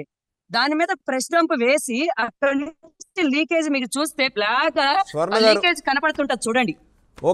దాంట్లో నుంచి వచ్చేటువంటి వాటర్ అంతా కూడా ఇలా వచ్చి దీంట్లో చేసి ఇక్కడి నుంచి లిఫ్ట్ చేసి పంపిస్తామని చెప్పనన్నారు. ఇది లిఫ్ట్ చేయకుండానే ఇదంతా ఇట్లా వచ్చేసేసేసి ఈ చెరువుల్లో పడి అట్నుంచి వెళ్ళిపోయి దమ్మాయిగూడ చెరువు, నాసిన్ చెరువు, తర్వాత ఇందిరా చెరువు వాటిల్లోకి వెళ్ళిపోయి డైరెక్ట్ గా అవి వర్షం ఫ్లడ్స్ వచ్చినప్పుడు ఇళ్లలోకే వచ్చేస్తున్నాయి ఇవి. అదే దానికి స్వర్ణ గారు ఒక్క నిమిషం దానికి పరిష్కారంగానే ఇప్పుడు గవర్నమెంట్ తీసుకున్నటువంటి చర్యలు, ఇప్పుడు మనకు బాధితులం కాబట్టి మన యొక్క జరిగినటువంటి ప్రాబ్లమ్స్ కానీ లేకపోతే 100 ఎకరాలు అక్కడ ఈ యొక్క బారిన పడటం వల్ల ఈవెన్ పంట పొలాలు సరిగ్గా లేకపోవటం కానీ లేకపోతే మంచినీటి సమస్య, ఆరోగ్య సమస్యలు ఇవన్నీ ఉన్నాయి. ఈ యొక్క డిబేట్ అనేటటువంటిది 100% ఈ యొక్క నెక్స్ట్ లెవెల్కి తీసుకెళ్ళి, అలాగే జిహెచ్ఎంసీ అధికారి గారు ఆయన కూడా శ్రీనివాసరెడ్డి గారు కూడా మన లైవ్లో ఉన్నారు కాబట్టి సో మొత్తం జిహెచ్ఎంసీ దృష్టికి కానీ లేదంటే మన స్టేట్ గవర్నమెంట్ దృష్టికి కానీ డెఫినెట్గా దీని మీద ఒక ప్రణాళిక మళ్ళీ ఇంకొక ఎపిసోడ్ను మనం కంటిన్యూ చేద్దాం. చివరిగా కంక్లూజన్ పాయింట్ ఆఫ్ వ్యూలో మన శ్రీనివాసరెడ్డి గారు ఒకసారి ఒక్క నిమిషం చెప్పండి. దయచేసి డంపింగ్ యార్డ్ జవహర్నగర్ చుట్టూ ఉన్న ప్రజలారా, కాలనీ వాసులారా, మీకు దయచేసి ఒకటే చెప్తున్నా, చేతులెత్తి మొక్కుతున్నా, మీరు వివిధ పార్టీ నాయకులైనా పర్లేదు, ఏ పార్టీ నాయకులు మనం అందరం కలిసికట్టుండి జవహర్నగర్ డంపింగ్ యార్డ్ తరిమి కొట్టే వరకు మనం ఈ ఈగో ప్రతి ఒక్క మనిషి నుండి ఈగో నుండి పక్కన పెట్టండి. ఇప్పుడు అన్న అర్దాసిపల్లి గుండ్ల చెరువు ఏమవుతుంది, ఈదుల చెరువు ఏమవుతుంది, మల్కారం చెరువు ఏమవుతుంది, చీరాల చెరువు ఏమవుతుంది, మన ప్రజలు మనం ఆరోగ్యం మనమే ఎడగొట్టుకుంటున్నాము. దయచేసి ఆఫీసర్లు గారు స్పందించరా? మన మనసులో అనుకుంటారా? మన మనసులో అనుకుంటలేరా? మనం ఈ తెలంగాణ 3.5 కోట్ల మందిలో మనము మన ఈ 18 లక్షల మంది మనం చంపేయాలని చూస్తున్నారా? దయచేసి అట్లా అనుకోకండి. ఇప్పుడు ఉన్నటువంటి వేరే ఆప్షన్స్ లేక అక్కడ ఇనిషియేట్ చేశారు కాబట్టి జరుగుతుంది. ఇప్పుడు ప్రజలు లేకుండానే కాదండి, అడ్మినిస్ట్రేషన్ అంటే ఇప్పుడు జిహెచ్ఎంసీ కావనివ్వండి లేకపోతే ఇప్పుడు స్టేట్ గవర్నమెంట్ కావనివ్వండి, మీరు ముఖ్యమే కదా సార్. ప్రతి ఒక్కరు ఇనిషియేట్ తీసుకోరు. శ్రీనివాసరెడ్డి గారు సార్ 2018లో నా case number sir public forum కింద 328 నా కేసు 2014లో 2017లో నాకు ఆర్గ్యుమెంట్ లేకుండా రిజల్ట్ ఇచ్చారు సార్. ఈ తడి చెత్త పొడి చెత్త ఏమని రైట్ కాదనట్లేదు సార్. శ్రీనివాసరెడ్డి గారు మీరు ఒక్కసారి కంక్లూజన్ ఇచ్చేయండి సార్ 2 minutes లో. ఇప్పుడు తీసుకుంటున్నటువంటి యాక్షన్ ప్లాన్ ఏంటి? జిహెచ్ఎంసీ నుంచి యాక్షన్ ప్లాన్ ఏంటి, ర్యామ్కీ నుంచి తీసుకుంటున్న యాక్షన్ ప్లాన్, అలాగే స్టేట్ గవర్నమెంట్ సార్ 2 minutes. మన సమయభావం లేదండి, ఆల్రెడీ 1.5 గంటల నుంచి మనం ఇదే చర్చని కొనసాగిస్తున్నాం. మీరు కంక్లూజన్ చేయండి సార్. ఇంకొకసారి మళ్ళీ ఒక ఎపిసోడ్ పెట్టుకుని మనం డెఫినెట్గా డిస్కస్ చేద్దామండి. ఎస్ సార్, ఏదైతే 3 వైపులా వెళ్ళాలి అనేది 2017 నుంచి కోర్టు ఆర్డర్స్ ఉన్నాయి. మా ప్రభుత్వం కానీ జిహెచ్ఎంసీ కానీ కమిట్మెంట్స్ ఇచ్చున్నాం కాబట్టి మేము దాని నుంచి వెనకకు వెళ్ళేది లేదు. వాస్తవంగా జేఏసీ నుంచి కూడా కొందరు సభ్యులు మేము దుండిగల్లో ఎలా చేస్తున్నాం. ఇప్పుడు సమస్య ఎక్కడంటే జవహర్ నగర్ లో ముందు నుంచి ఉన్న ఆ కంటామినేషన్ ఇవన్నీ ఉండి అక్యుములేట్ కాంపౌండింగ్ అవ్వడం వల్ల ఇప్పుడు చేస్తున్న ప్రయత్నాలు, ఇప్పుడు చేస్తున్న ఏదైతే కొత్త టెక్నాలజీ మనం ఇంప్లిమెంట్ చేసినా కూడా మీకు ఒక వీడియో పంపించాను, మీరు దయచేసి ఈ చర్చ తర్వాత వారికి చూపించండి. సో మనము కొత్తగా ప్రపోజ్ చేయబోయే ఏ సైట్ లో అయినా కూడా ఒకటేమన్నా ఇంత చెత్త వెళ్ళదు, ఇందులో 4వ వంతు ఒక్కొక్క దగ్గరికి వెళ్తుంది. కాబట్టి 2000 నుంచి 3000 టన్నుల లోపల డీల్ చేయడానికి మీకు పంపించిన టెక్నాలజీ ఏంటంటే ఎవ్రీథింగ్ క్లోజ్డ్ షెడ్ లోపల ఉంటదండి. ఇప్పుడు ఏదైతే ఇప్పుడు ఇక్కడ ఉన్న సభ్యుల్లో కూడా కొంతమంది వేస్ట్ టు ఎనర్జీ ప్రాజెక్ట్ ని విజిట్ చేసి ఉన్నారు. అందులోకి వెళ్తే మనకి బయట ఏమాత్రం వాసన ఉండదు, లోపల వెళ్ళినా వాసన ఉండదు. ఎందుకంటే మనం ఏదైతే క్లోజ్డ్ రూమ్ ఏసీ రూమ్ లోపల ఆ ఎయిర్ ని ఏసీ రీసర్క్యులేషన్ చేసుకొని బయోఫిల్టర్స్ లో మళ్ళీ క్లీన్ చేసి మళ్ళీ అదే ఎయిర్ రీసర్క్యులేట్ చేస్తుంది. అట్లాగే ఇప్పుడున్న వేస్ట్ టు ఎనర్జీ ప్రాజెక్ట్ లో కూడా గాలిని బయటికి ఒక్క నిమిషం మాట్లాడండి, చెప్పండి సార్ ఒక్క నిమిషం శ్రీనివాస గారు కాదు రాములు ఒక్క నిమిషం మాట్లాడండి దయచేసి మీరు అడగండి మీరు అడగండి నేను చెప్తా సమాధానం. మీరు వాసన ఇక్కడ రాదంటారు లోపల రాదంటారు. అలా కాదండి ఆయన చేసేటటువంటి ఫ్యూచర్ టెక్నాలజీ. రాములు గారు ఒక్క నిమిషం వెయిట్ చేయండి సార్. కోసం ఒక్కసారి మాట సార్, ఎయిర్ పొల్యూషన్ కోసం అక్కడక్కడ మిషన్ పెట్టారు సార్. మీలో ఎవరైనా విజిట్ చేయని వాళ్ళు ఉంటే దయచేసి నాతో రండి, నేను తీసుకెళ్తాను సార్. తప్పకుండా మా ప్రైమ్ 9 నుంచి తప్పకుండా మీరు అవకాశం ఇస్తే కనుక జిహెచ్ఎంసీతో పాటు మేము కూడా మీ యొక్క జవహర్ నగర్ ఈ డంపింగ్ యార్డ్ని మేము కూడా ఒకసారి చూస్తామండి. మీరు మన సమక్షంలో లైవ్ ఇచ్చి అక్కడ ఉన్నటువంటి నిజంగా వాస్తవానికి వీళ్ళ చెప్పేటటువంటి అపోహలే అయితే కనుక మీరు మాకు ఒక ప్రైమ్ 9కి ఒక అవకాశం ఇవ్వండి. మేము మా బృందంతో కానీ ఒక సైంటిఫిక్ పీపుల్తో కానీ లేకపోతే మన లోకల్లో కొంతమందిని రిప్రజెంటేటివ్స్ని తీసుకుని మేమే స్వయంగా అక్కడికి వస్తాం. మీరు చెప్పిన సమయానికి మేము వస్తాం. దానికి అవకాశం ఇస్తారా? మీరు అవకాశం ఇస్తారా? మిగతా 3 సైట్ల గురించి ఒక చిన్న వివరణ అండి చెప్పండి. మొన్న అసెంబ్లీ సెషన్ ముగించే ముందు గౌరవ ముఖ్యమంత్రి గారు మాతో రివ్యూ చేశారు అసెంబ్లీలోనే తన ఛాంబర్ లో. వారు చాలా క్లియర్ గా చెప్పారు, మనకు 3 ఒక సైటు సమస్య ఉంది, చిన్నదే 40 ఎకరాలే కాబట్టి ఖానాపూర్ అనే ఏరియా, అది మనకి ఎలాగూ సరిపోదు, కొంచెం సమస్య ఉంది కాబట్టి వేరే ఇంకో సైట్ కూడా పెద్ద సైట్ కోసము వారు డైరెక్షన్ ఇచ్చున్నారు. క్లియర్ గా దాన్ని మేము ఫాలో అప్ చేస్తున్నాము. తర్వాత ఏదైతే నర్సాపూర్ రోడ్ లో 2 సైట్లు ఉన్నాయో అందులో ఒక సైటే మనకు ఒరిజినల్ గా ఉంది. మనకి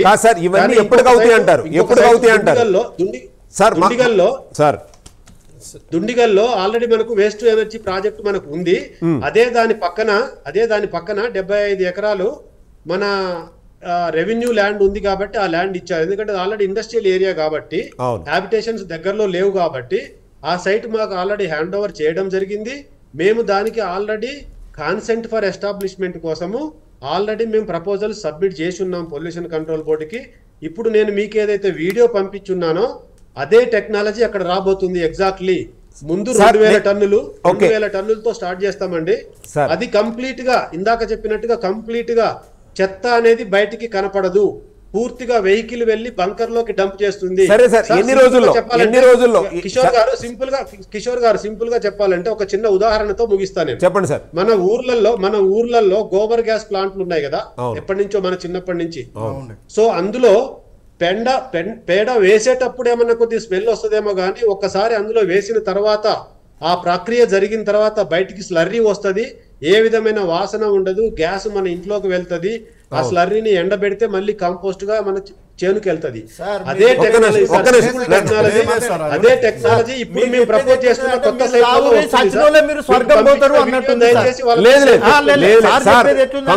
కంక్లూజన్ లో మీరు ఎన్ని రోజులకి సమస్య తీరద్దంటారు?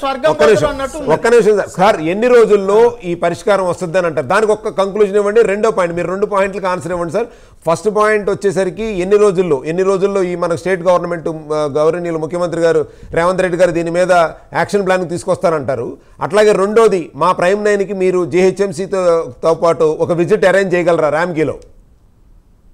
ఖచ్చితంగా చేస్తాను సార్. సబ్జెక్ట్ టు మా ఐఆర్ ఆఫీసర్స్ మేడం కమిషనర్ గారి దృష్టిలో పెట్టి పర్మిషన్ తీసుకొని మేము అరేంజ్ చేస్తాము. వీరు జేఏసీ సభ్యులు అడిగినప్పుడు కూడా మేము కమిషనర్ గారి పర్మిషన్ తోని మేము చేసినాము. దుండిగల్కు మేము తీసుకెళ్లి చూయించినాము. అంటే జవహర్ నగర్ లో ముందు నుంచి చెత్త పడి ఉండడం వల్ల అక్కడ వచ్చిన సమస్యలు వర్సెస్ దుండిగల్లో మనం ఫ్రెష్ గా స్టార్ట్ చేయడం వల్ల ఎలా ఉంది అనేది చూయించినాము. మీకు కూడా చూయించుతాం సార్. మళ్ళీ ఇంకొకసారి డిబేట్ కంటిన్యూ చేద్దామండి సమయాభావం వల్ల. థ్యాంక్ యూ సో మచ్ అండి శ్రీనివాసరెడ్డి గారు. నో జవహర్ నగరే వెళ్దామండి, దుండిగల్ కాదు. జవహర్ నగర్ లోనే ఇప్పుడు ఉన్నటువంటి సమస్యని దుండిగల్ పోయే చెత్త జవహర్ నగర్కి వచ్చి జవహర్ నగర్ నుంచి మళ్ళీ దుండిగల్ పోతుంది కదా, అది డైరెక్ట్ అక్కడనే పంపించచ్చు కదా. అది చేద్దాం ఇంకొక డిబేట్ లో మళ్ళీ కలుద్దామండి. థ్యాంక్ యూ సో మచ్ అండి. ఈ జవహర్ డంప్ యార్డ్ సమస్య ఇది ఒకళ్ళ సమస్య కాదు. సో కాబట్టి మరొక ఎపిసోడ్లో మళ్ళీ చేద్దాం. అలాగే మనకి జిహెచ్ఎంసీ వాళ్ళ యొక్క అధికార బృందంతో మాట్లాడి మనకు కూడా ఒక అవకాశం ఇస్తానన్నారు. కాబట్టి స్వయంగా మన యొక్క సైంటిఫిక్ బృందం మాతో పాటు ఉన్నట్టు అసోసియేట్ అయినటువంటి ఎన్విరాన్మెంటలిస్టులు కానీ అలాగే స్థానికులను కొంతమందిని తీసుకెళ్ళి ఒక్కసారి విజిట్ చేసి నిజంగా వాస్తవాలు ఏంటి అనేటువంటి దాని మీద మరొక ఎపిసోడ్లో మళ్ళీ కలుద్దాం. మీ డాక్టర్ కిషోర్ కుమార్.